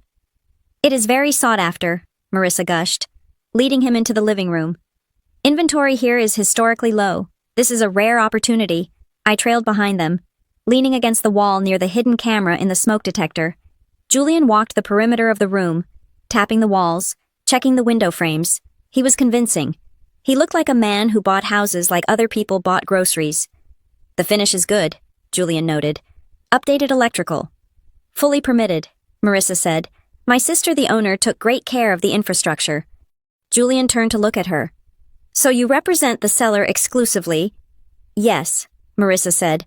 I am the exclusive listing agent. And you are licensed in Colorado, obviously, Julian asked casually, as if it were a throwaway question. My compliance team is strict. We only deal with agents in good standing. No offense, just protocol. Of course, Marissa laughed, a high tinkling sound. Licensed and active, I am a top producer with Premier Real Estate. You can look me up, though I think the state website is down for maintenance today. Government tech, right? Right, Julian smiled. Strike one. Representing oneself as a licensed agent while inactive is a violation. Doing it to a potential buyer is fraud. Julian moved to the kitchen. He ran his hand along the granite countertop. Let's talk about the title, Julian said. I do clean deals. No probate issues. No liens. Who holds the deed? Marissa hesitated for a fraction of a second, then recovered. It is a family-owned property. Technically, the title is held by Ella Ward and her parents, Mark and Evelyn Ward. It is a shared investment vehicle. Shared? Julian raised an eyebrow. So it is a tenancy in common, or joint tenancy. Joint tenancy, Marissa said confidently. Mom and Dad own 40%, Ella owns 60%. But do not worry. I have power of attorney to negotiate for the parents. They are fully on board. 40%, Julian repeated. That is a significant interest. Is that recorded? My title guys are going to pull the abstract first thing in the morning. It is recorded, Marissa said. We filed the adjustment a few weeks ago to formalize the investment. I stepped forward. This was my cue. Marissa, I asked softly, keeping my face blank. I forgot.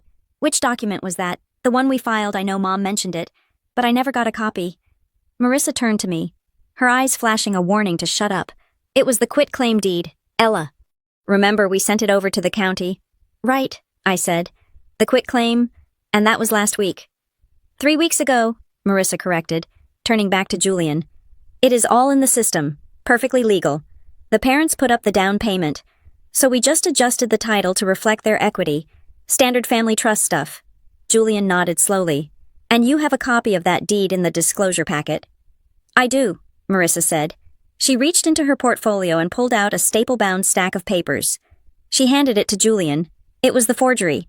She had actually brought the forgery to the showing. Julian flipped through the pages. He stopped at the quitclaim deed. He studied it for a long moment. The silence in the kitchen was absolute. The hidden camera in the charger was pointing directly at them. Interesting, Julian said. I see the notary stamp here. Gary Sunev, Oak Haven County. Yes, Marissa said. He is a family friend, very reliable. And this signature, Julian said, pointing to the scrawl above my name.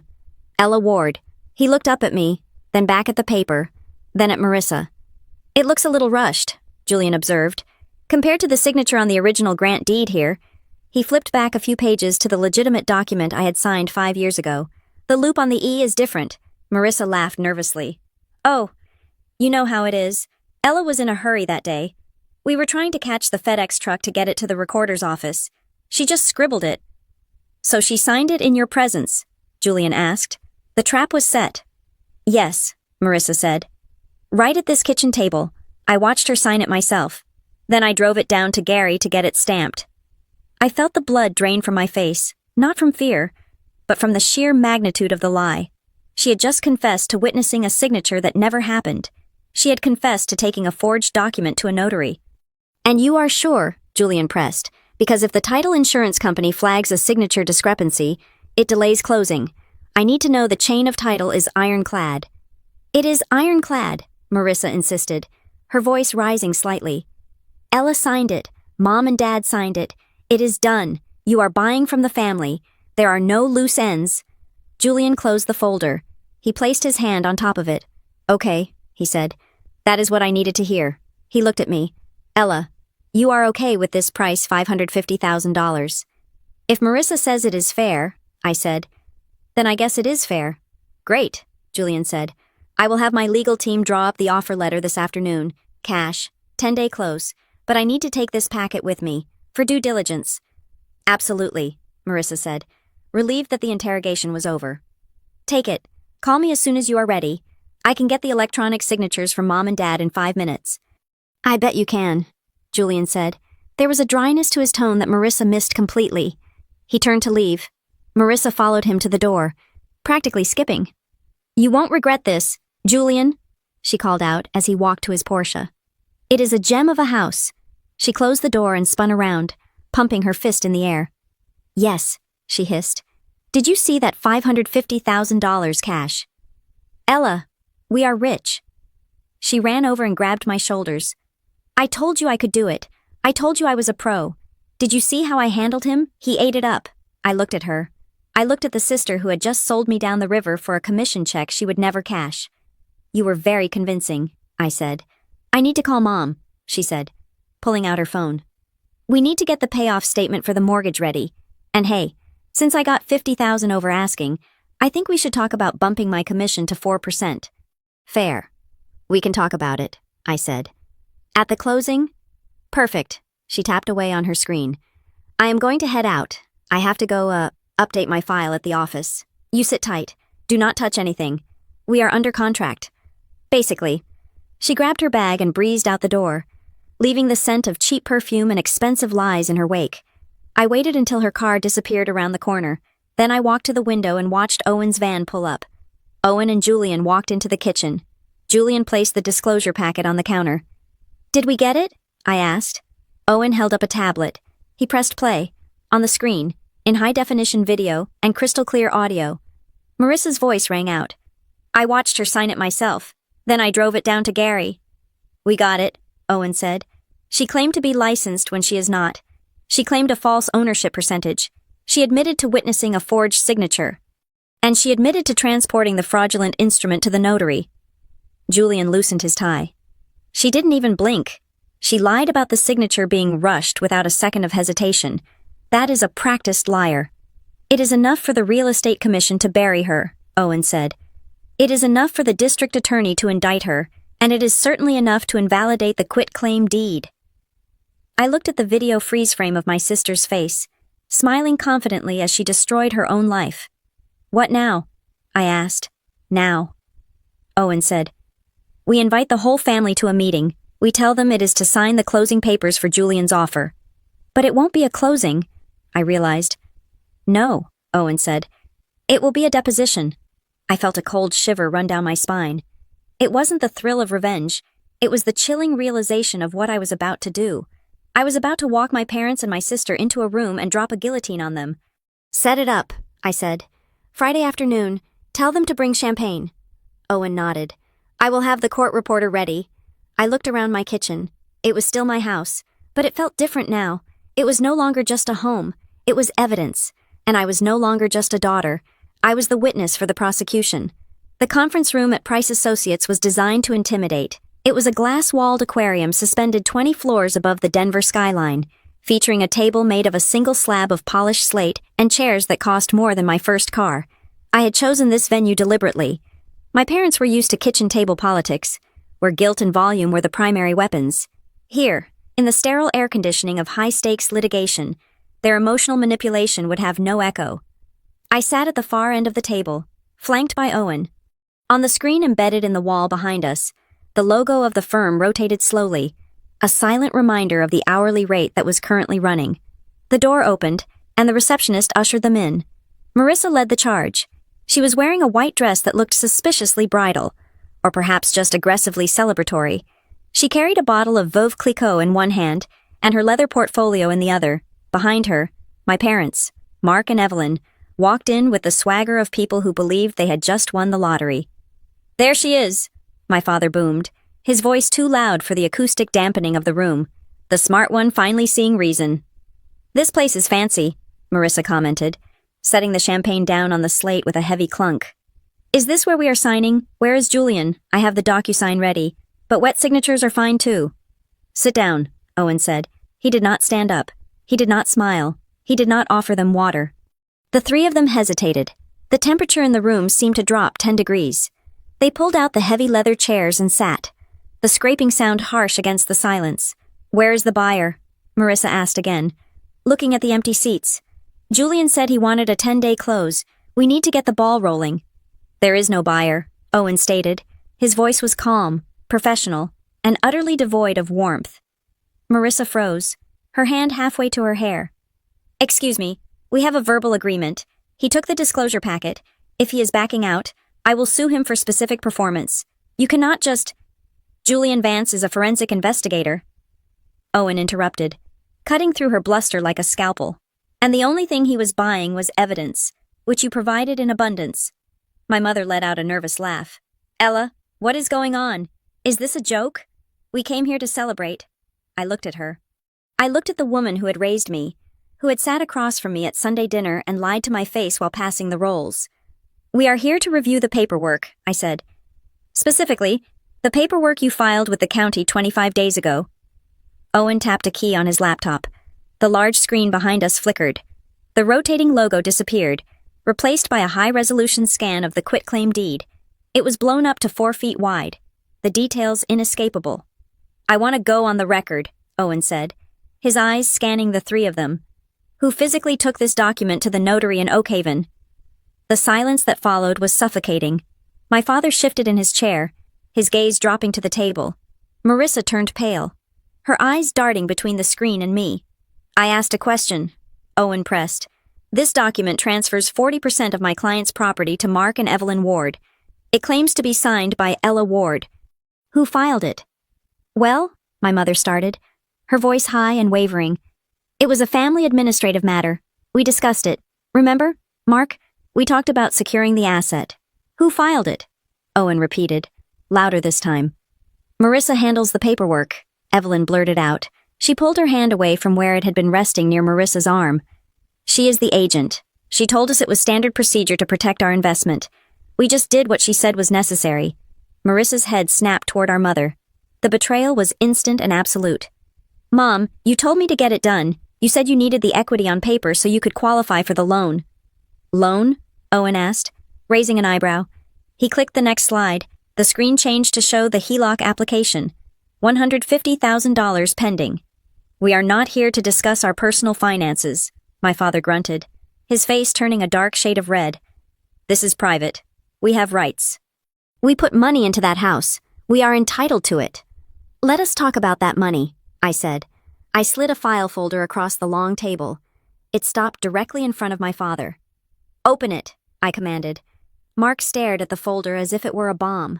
Slowly, he flipped it open. "That is the amortization schedule for the $12,000 you gave me," I said. "And behind it are the bank statements for 60 months of payments. Every single check, every single transfer, including the final payoff I sent 4 months ago." "We never," my father started, his voice rough. "Do not say you never received it." I cut him off. "I have the deposit receipts from your bank. I have the email where you asked for an interest rate adjustment. You treated me like a customer. Dad, you charged me interest. That makes it a loan, not an investment, and a loan that is paid off gives you 0% equity." "It does not matter," Marissa shrieked, slamming her hand on the table.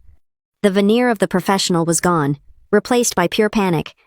"Ella, stop being such a lawyer about this. Mom and Dad need the money. Who cares about the technicalities?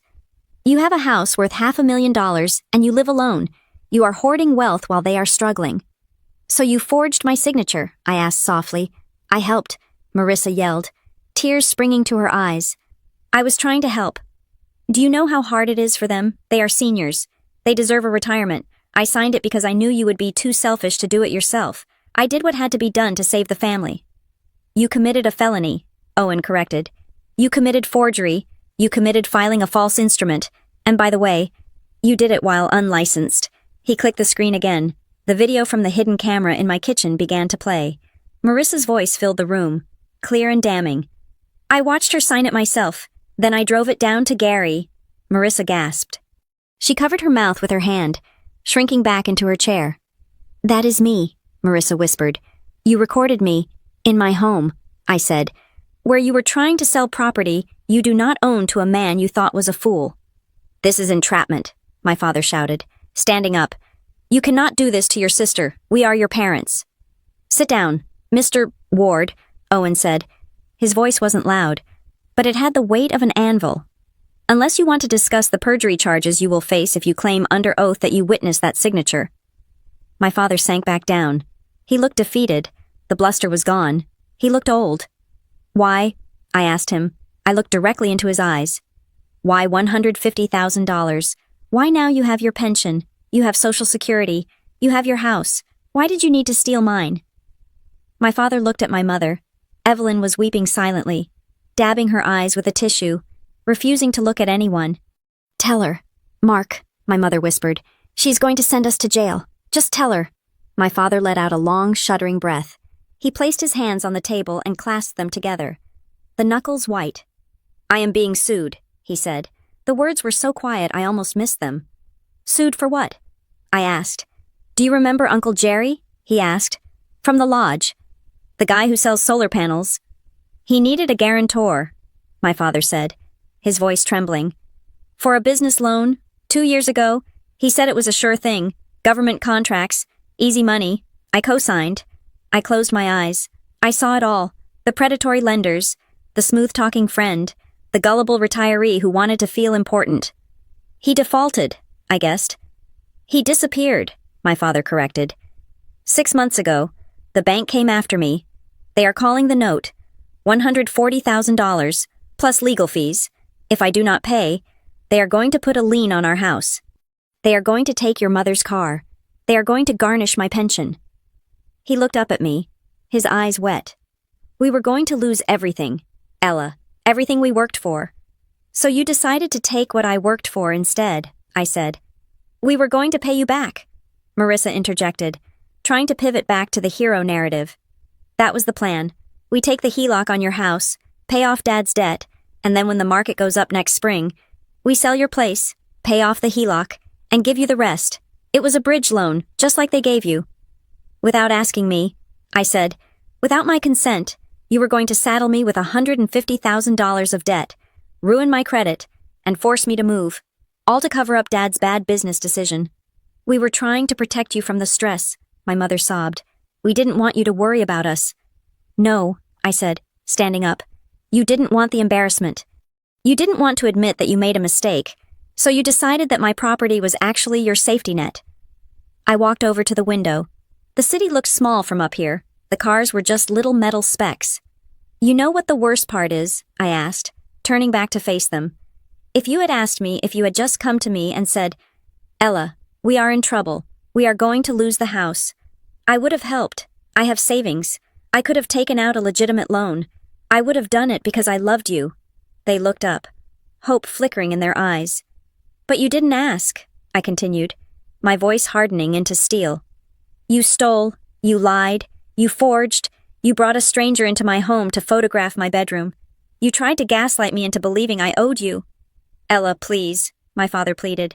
I am scared. I cannot be homeless at 70. You won't be homeless, I said. But you are not getting my house, I nodded to Owen. Here is the situation, Owen said, sliding a new document across the table. It was a settlement agreement. We have prepared a revocation of the quitclaim deed. You are going to sign it right now, in front of a legitimate notary I have waiting in the next room. This will restore the title to Ella Ward as the sole owner. Okay, my father said quickly. We will sign, immediately. Second, Owen continued, Marissa, you are going to sign a voluntary surrender of your real estate license. I know it is already inactive, but this prevents you from ever renewing it. You are done in this industry. What? Marissa gasped. No, that is my career. That is how I make a living. You don't make a living, I said brutally. You have zero income and a mountain of debt, and you use your license to commit fraud. Sign it, or we send the video to the district attorney. Marissa looked at the champagne bottle she had brought. The celebration was dead. She looked at Owen, who was holding his phone, ready to hit send on an email that would destroy her. Fine, she spat. I will sign. And third, Owen said, looking at my parents. The HELOC application. You are going to withdraw it formally, and you are going to sign an affidavit stating that the previous application contained false information regarding ownership. But the debt, my father whispered. The lawsuit. What do I do? That is not my client's problem, Owen said cold-heartedly.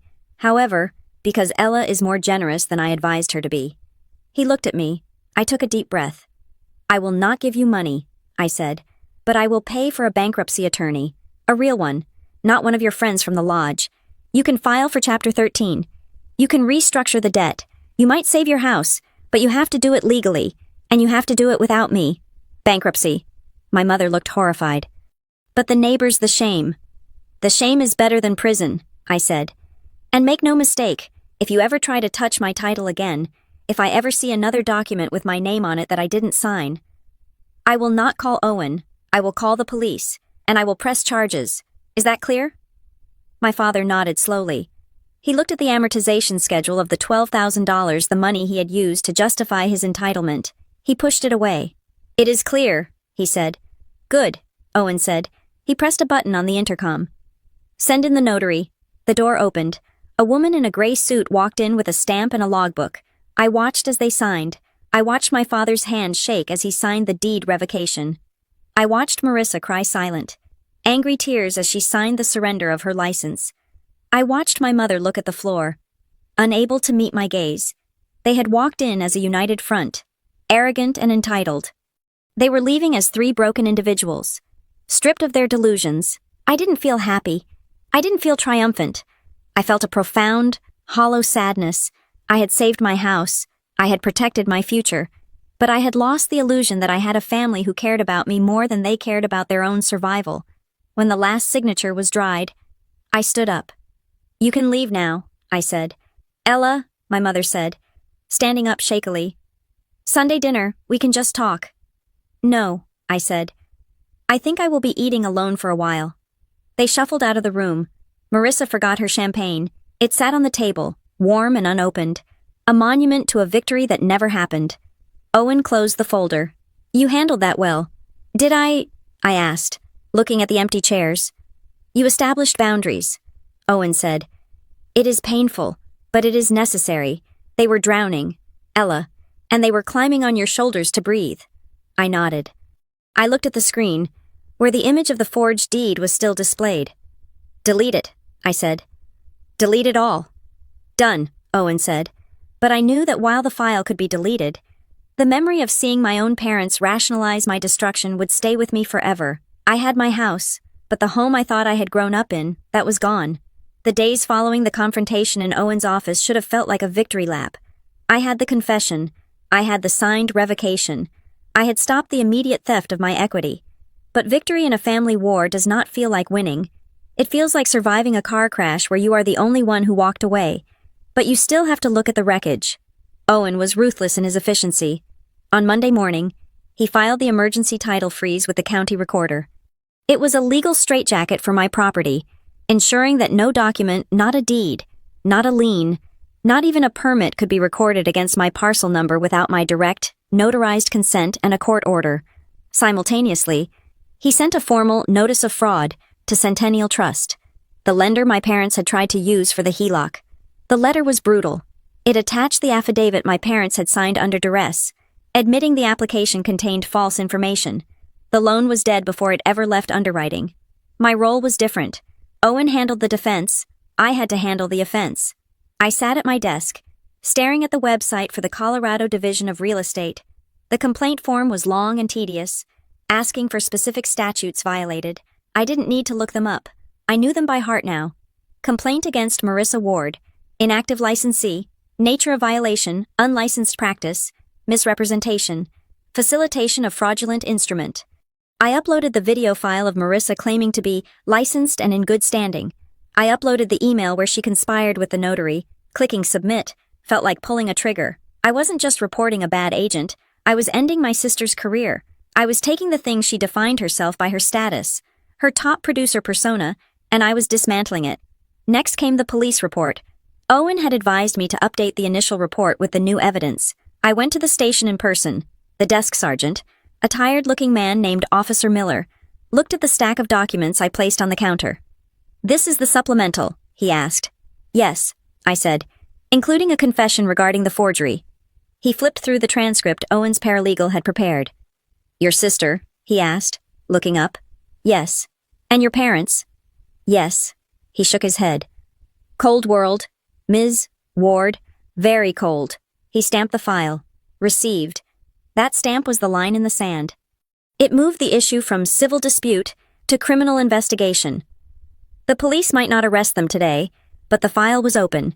If they ever tried this again, if they ever scammed another person, this record would be there waiting for them. The backlash was immediate. My phone began to ring at 6:00 p.m. It was my mother. I let it go to voicemail. At 6:15 p.m., my father called. Voicemail. At 6:30 p.m., the text started. Mom. Ella, please pick up. The bank called Dad about the bankruptcy lawyer you mentioned. Are you really making us do this, Dad? We fixed the deed. Why are you still punishing us? We are family. Marissa, you reported me to the commission. Are you insane? I can't even work as an assistant now. You are ruining my life over a piece of paper. I sat on my couch, the phone buzzing against the cushion like an angry hornet. The guilt was a physical weight in my chest. It whispered that I was being too harsh. It whispered that they were old, that they were desperate, that Marissa was just stupid, not evil. But then I looked at the wall where I had rehung my framed deed, the real one, and I remembered the feeling of seeing my signature forged. I remembered the cold calculation of the HELOC application. I picked up the phone and typed a single message to the group chat. Ella, I am not punishing you. I am protecting myself. You committed crimes? You tried to steal $150,000 from me. If this was a stranger, they would be in jail. Being family does not give you immunity. Family should mean you protect each other, not prey on each other. Family means you follow the law. I hit send. The response was immediate. Marissa called. I stared at the screen for a moment, then answered. I needed to hear it. I needed to know if there was any remorse, any understanding of the gravity of what she had done. What is wrong with you? Marissa screamed the moment the line connected. She sounded hysterical. I just got an email from the commission notifying me of an investigation. They are going to pull my license permanently. I will be blacklisted. You should have thought of that before you forged a deed, I said calmly. I didn't steal anything, she shrieked. The house is still there. You didn't lose a dime. Why do you have to be so vindictive? You are so selfish. Ella, you sit in that big house all alone, with no kids, no husband, just your money, and you can't even help your own parents. I am helping them, I said. I am paying for their bankruptcy lawyer, which is more than they deserve. You are humiliating them, Marissa yelled. And you are destroying me. I have debts. Ella, I have car payments. How am I supposed to pay them if I can't sell houses? Maybe you should sell the Audi, I suggested. Or maybe you should get a job that doesn't require a license you clearly don't respect. You are a monster, she spat. You think you are so superior with your compliance job and your rules, but you are empty. You have no heart. I have a heart, I said, my voice trembling slightly. It is just broken, because my sister looked at me and saw a paycheck. I saw a way out, she cried. We were all drowning. You were the only one with a life raft, and you wouldn't share it. I wasn't a life raft, I said. I was a victim, and you weren't asking for help. You were looting. You are selfish, she repeated. The word, a mantra of her delusion. Selfish, selfish, selfish. You hold on to that house like it is a person. It is just wood and brick. And you are holding on to a fake reality, I said. You are holding on to a status you didn't earn, and you were holding on to my house with a fake piece of paper. I hung up. I blocked her number. I sat in the silence, the echo of her accusations bouncing around the room. Selfish. Was it selfish to want to keep the home I paid for? Was it selfish to refuse to be the collateral for my father's bad debts? No. That was the gaslighting. That was the weapon they used to keep me compliant. My phone buzzed again. It was Owen. Owen, new development. I need you to check your email. I opened my laptop. Owen had forwarded a report from his private investigator. Julian. Subject additional findings. MLS backchannels. Ella.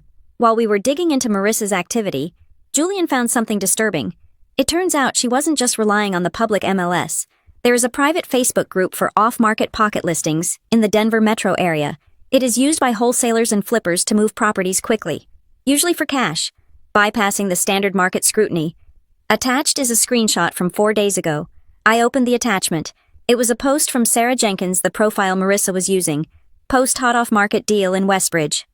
3-bed, 2-bath, motivated sellers, title issues being resolved, seeking cash buyer, willing to close with quitclaim, price $480K for quick sale, DM for details, $480,000. She was willing to sell it for $40,000 less than the market value she had quoted me. She was discounting my home to move it fast, specifically targeting cash buyers who were willing to overlook title issues. The date on the post was 2 days before the Sunday dinner. They had been trying to sell it out from under me before they even told me they wanted to sell it. They were actively marketing it to sharks. If one of those cash buyers had bitten, if they had found someone shady enough to accept the forged deed, I could have come home from work to find the locks changed and a stranger living in my living room. This wasn't just a desperate scramble. This was a premeditated liquidation. I felt a cold sweat break out on my neck. The betrayal went deeper than I thought. They weren't just incompetent. They were malicious. They were willing to throw me to the wolves, the we buy ugly houses crowd, just to get their hands on the cash a few days earlier, and there was more. Owen's email continued. Also regarding the notary. Gary Sunev, I pulled his record. He has been flagged twice before by the Secretary of State for procedural irregularities. In 2018, he notarized a vehicle transfer for a dead man. He got a warning. He is not just a sloppy notary. Ella, he is a fixer. He is the guy you go to when you need a lie stamped. My father knew him. They served together. My father knew exactly who he was calling. He didn't call Gary because he was a friend. He called him because he was corrupt. I closed the laptop. I walked into the kitchen and poured a glass of water. My hand shaking so hard, I spilled half of it on the counter. I realized then that the fear I was feeling wasn't about the house anymore. The house was safe. The legal walls were up. The fear was about the void that had opened up beneath me. I had spent my entire life believing that, despite our differences, my family loved me. I believed that if I was in trouble, they would be there. I believed that the Sunday dinners, the birthday cards, the awkward holidays, they meant something. But they didn't. To them, I was just another resource. I was an asset to be managed, leveraged, and liquidated the moment their comfort was threatened. They didn't hesitate to sacrifice my security. They had tried to sell my home on a black market Facebook group. I looked at the empty chair where Marissa had sat, laughing about the commission. I looked at the spot where my father had sat, demanding family rights. They were strangers. Worse than strangers, they were enemies who knew the keypad code to my garage. I went to the back door and punched in the programming code for the digital lock. I deleted the user code labeled parents. I deleted the user code labeled Marissa. The electronic beep of the lock confirming the deletion sounded like a gavel banging down. I was safe, but I had never felt more alone. The legal battle was winning, but the emotional war was a massacre, and I was the only casualty. The silence that filled my house after the confrontation was not peaceful. It was heavy, like the air before a thunderstorm. I had revoked the deed, reported my sister, and watched my parents sign away their pride in a high-rise conference room. I thought I had reached the bottom of the well. I thought I had seen the entire architecture of their betrayal. I was wrong. The floor was about to drop out from under me again. It was Wednesday morning, 3 days after the meeting, when Owen Price called. He did not use his usual crisp, professional greeting. Ella, he said, his voice tight. We just got the full file from Centennial Trust, the lender your parents applied to. I thought that was over, I said, putting down my coffee cup. They withdrew the application. We sent the fraud notice. It is over, Owen said. But you need to see how they got as far as they did. I sent you a secure PDF. Open it. Page 12. I opened my laptop, my fingers feeling cold against the trackpad. I downloaded the file and scrolled down. Page 12 was a document titled Specific Power of Attorney. It was dated 25 days ago, the same day as the forged quitclaim deed. I, Ella Ward, hereby appoint Evelyn Ward as my attorney in fact, with full power and authority to encumber, mortgage, or sell the property located at my address. At the bottom was my signature, again, that same looped, shaky forgery that Marissa had tried to pass off as mine, and next to it, the notary stamp of Gary Sunev. They forged a power of attorney, I whispered. That is how they were going to do the closing without me. Exactly, Owen said. Marissa knew she couldn't drag you to a closing table. So she created a legal loophole where Mom could sign for you, but that is not the twist. Ella, look at the disbursement instructions on the loan application. Page 15. I scrolled down.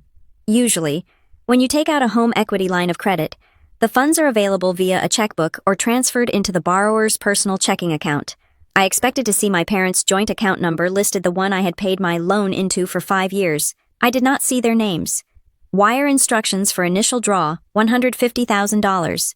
Beneficiary name, Sunridge Renovations, LLC, Bank Regional West Bank. Sunridge Renovations. I read the name aloud. Who is that? A contractor. That is what I wondered, Owen said. So I ran a corporate search with the Colorado Secretary of State. And Sunridge Renovations, LLC was formed 14 months ago, Owen said. The registered agent is Marissa Ward. The room spun. Marissa, I asked. Marissa owns the company receiving the money. She is the sole member, Owen confirmed. I dug a little deeper. I had Julian pull the permits associated with that LLC. Marissa bought a distressed property on the east side of town last year. A fixer-upper. She took out a hard money loan, high interest, short-term, to buy it and renovate it. She was trying to flip it. Let me guess, I said, the nausea rising in my throat. The flip failed. Catastrophically, Owen said. The project is stalled. There are stop work orders from the city for unpermitted electrical work, and there are 3 mechanics' liens filed against the property from unpaid contractors. She owes the hard money lender a balloon payment of $120,000 that was due last month.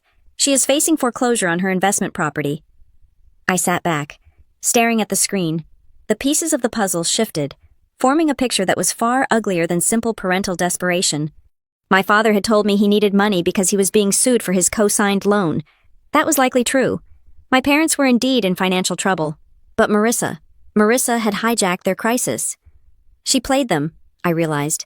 Owen, she played them. How do you mean?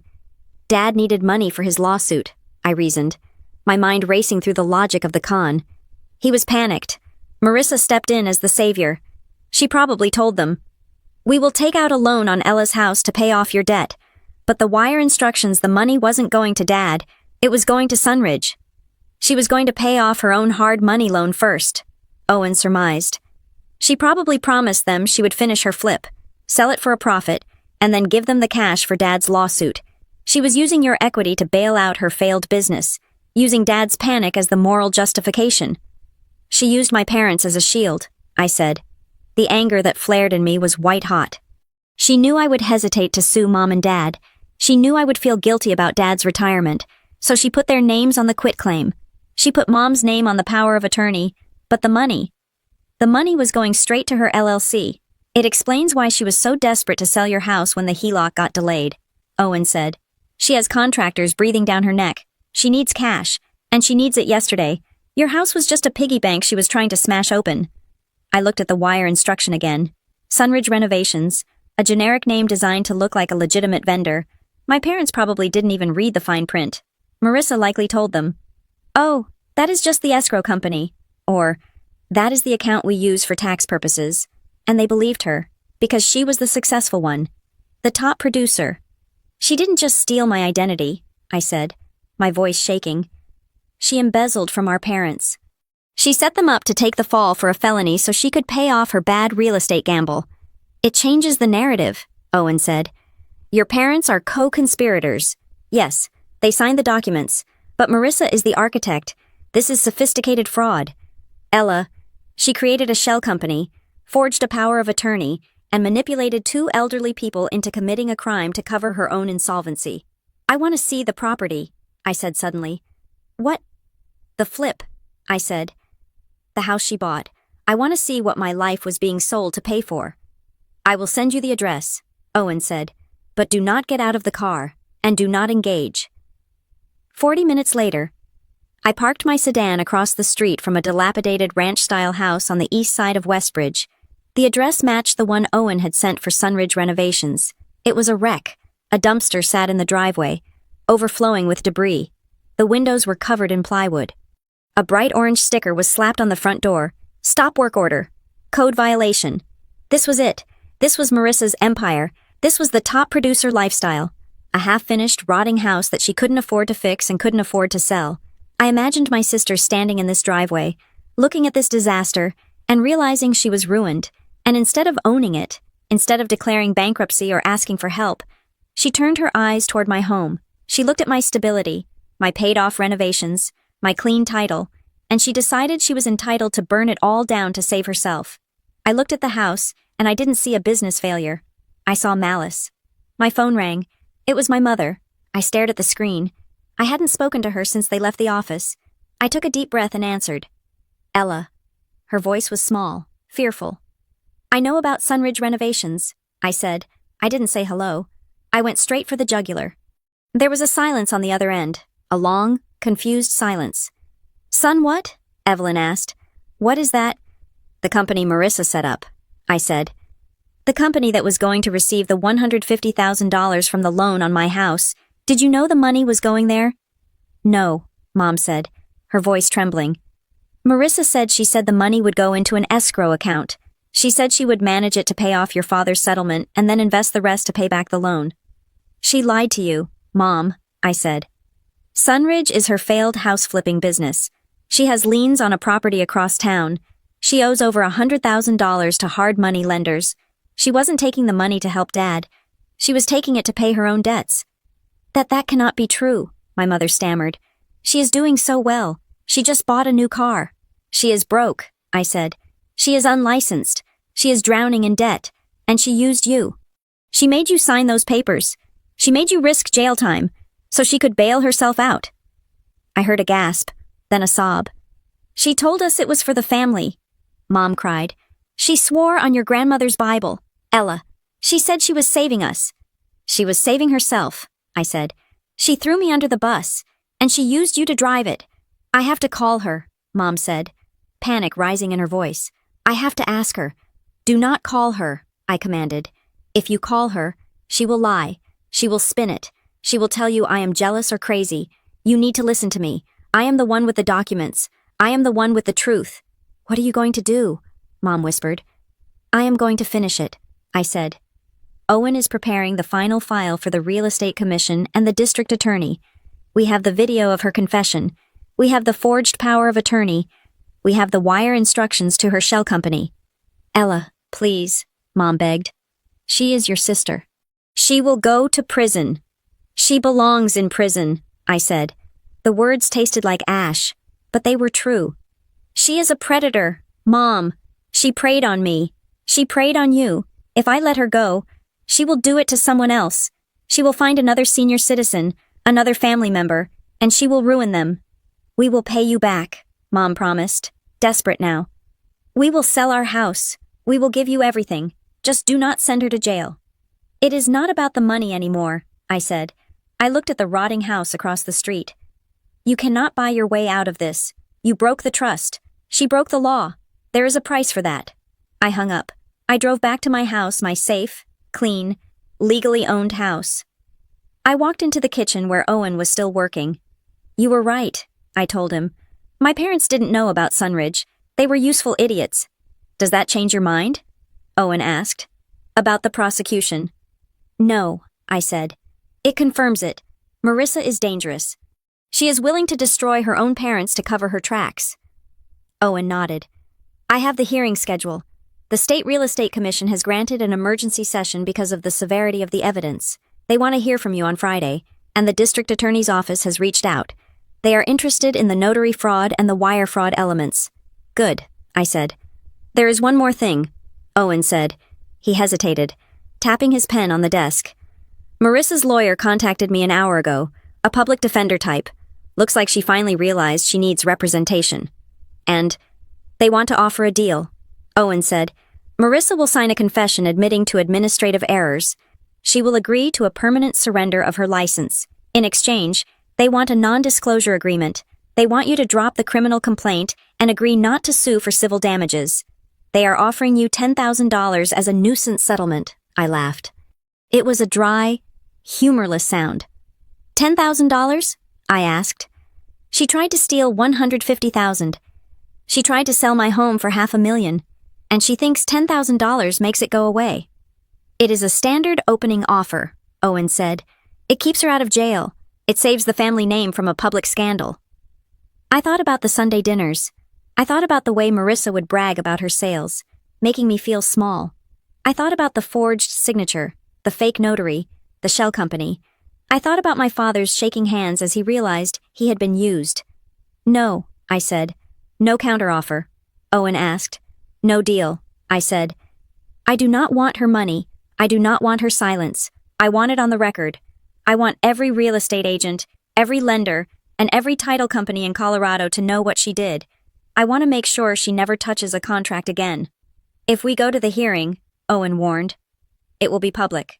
Your parents will likely be called to testify. It will be ugly. It is already ugly, I said.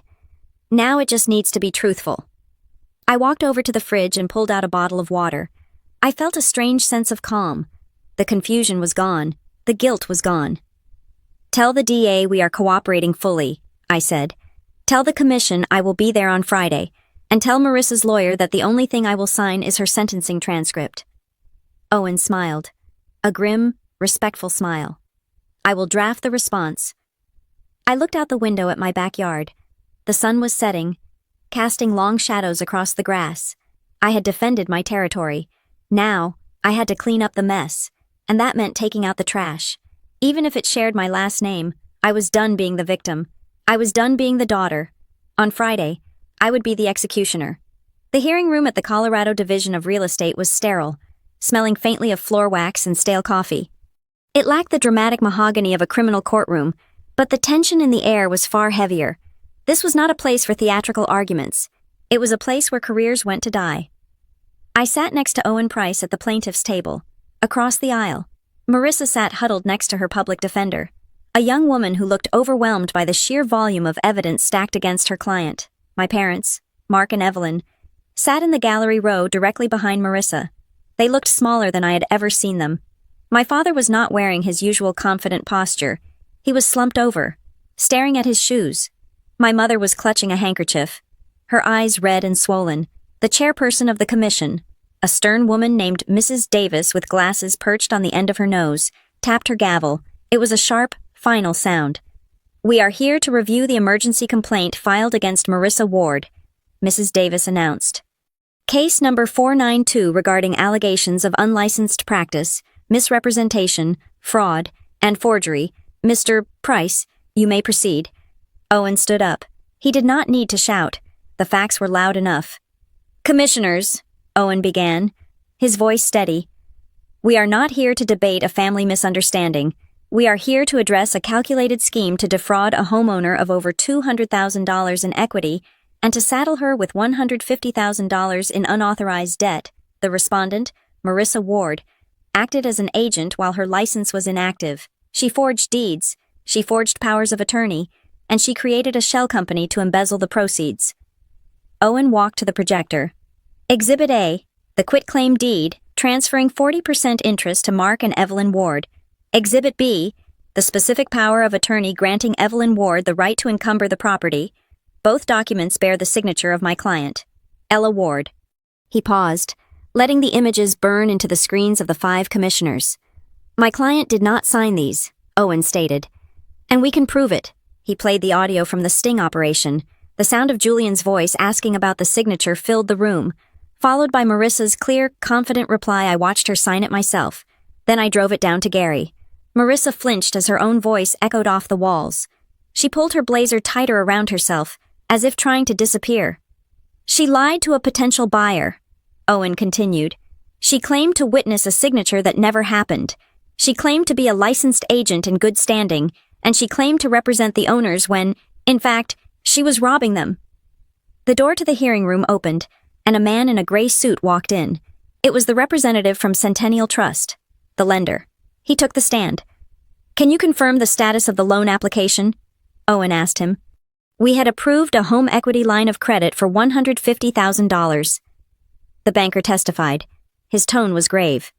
"The underwriting was based entirely on the quitclaim deed provided by Ms. Ward. We were 48 hours away from wiring the funds to Sunridge Renovations, LLC. If the fraud alert had not been placed by the real owner, we would have disbursed the money." "And what is the bank's position on this?" Owen asked. "This is mortgage fraud," the banker said flatly. "It is a federal crime. We have already forwarded our file to the FBI." My mother let out a small whimper from the gallery. My father put a hand on her arm to silence her, but his hand was shaking. Marissa's lawyer stood up. She looked nervous. "Commissioners, my client admits to errors in judgment. She was under extreme financial pressure. She believed she was acting in the best interest of her family. She thought her sister would eventually agree. This is a domestic dispute that spiraled out of control, not a malicious enterprise." Mrs. Davis looked over her glasses at Marissa.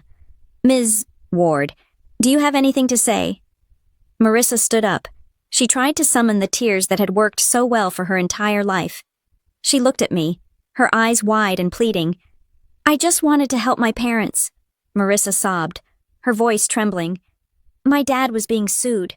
They were going to lose everything. Ella is successful. She has this big house all to herself. She is so rigid. She wouldn't listen. I just needed to borrow the equity for a few months. I was going to pay it back. I swear." She turned to the commissioners, clasping her hands.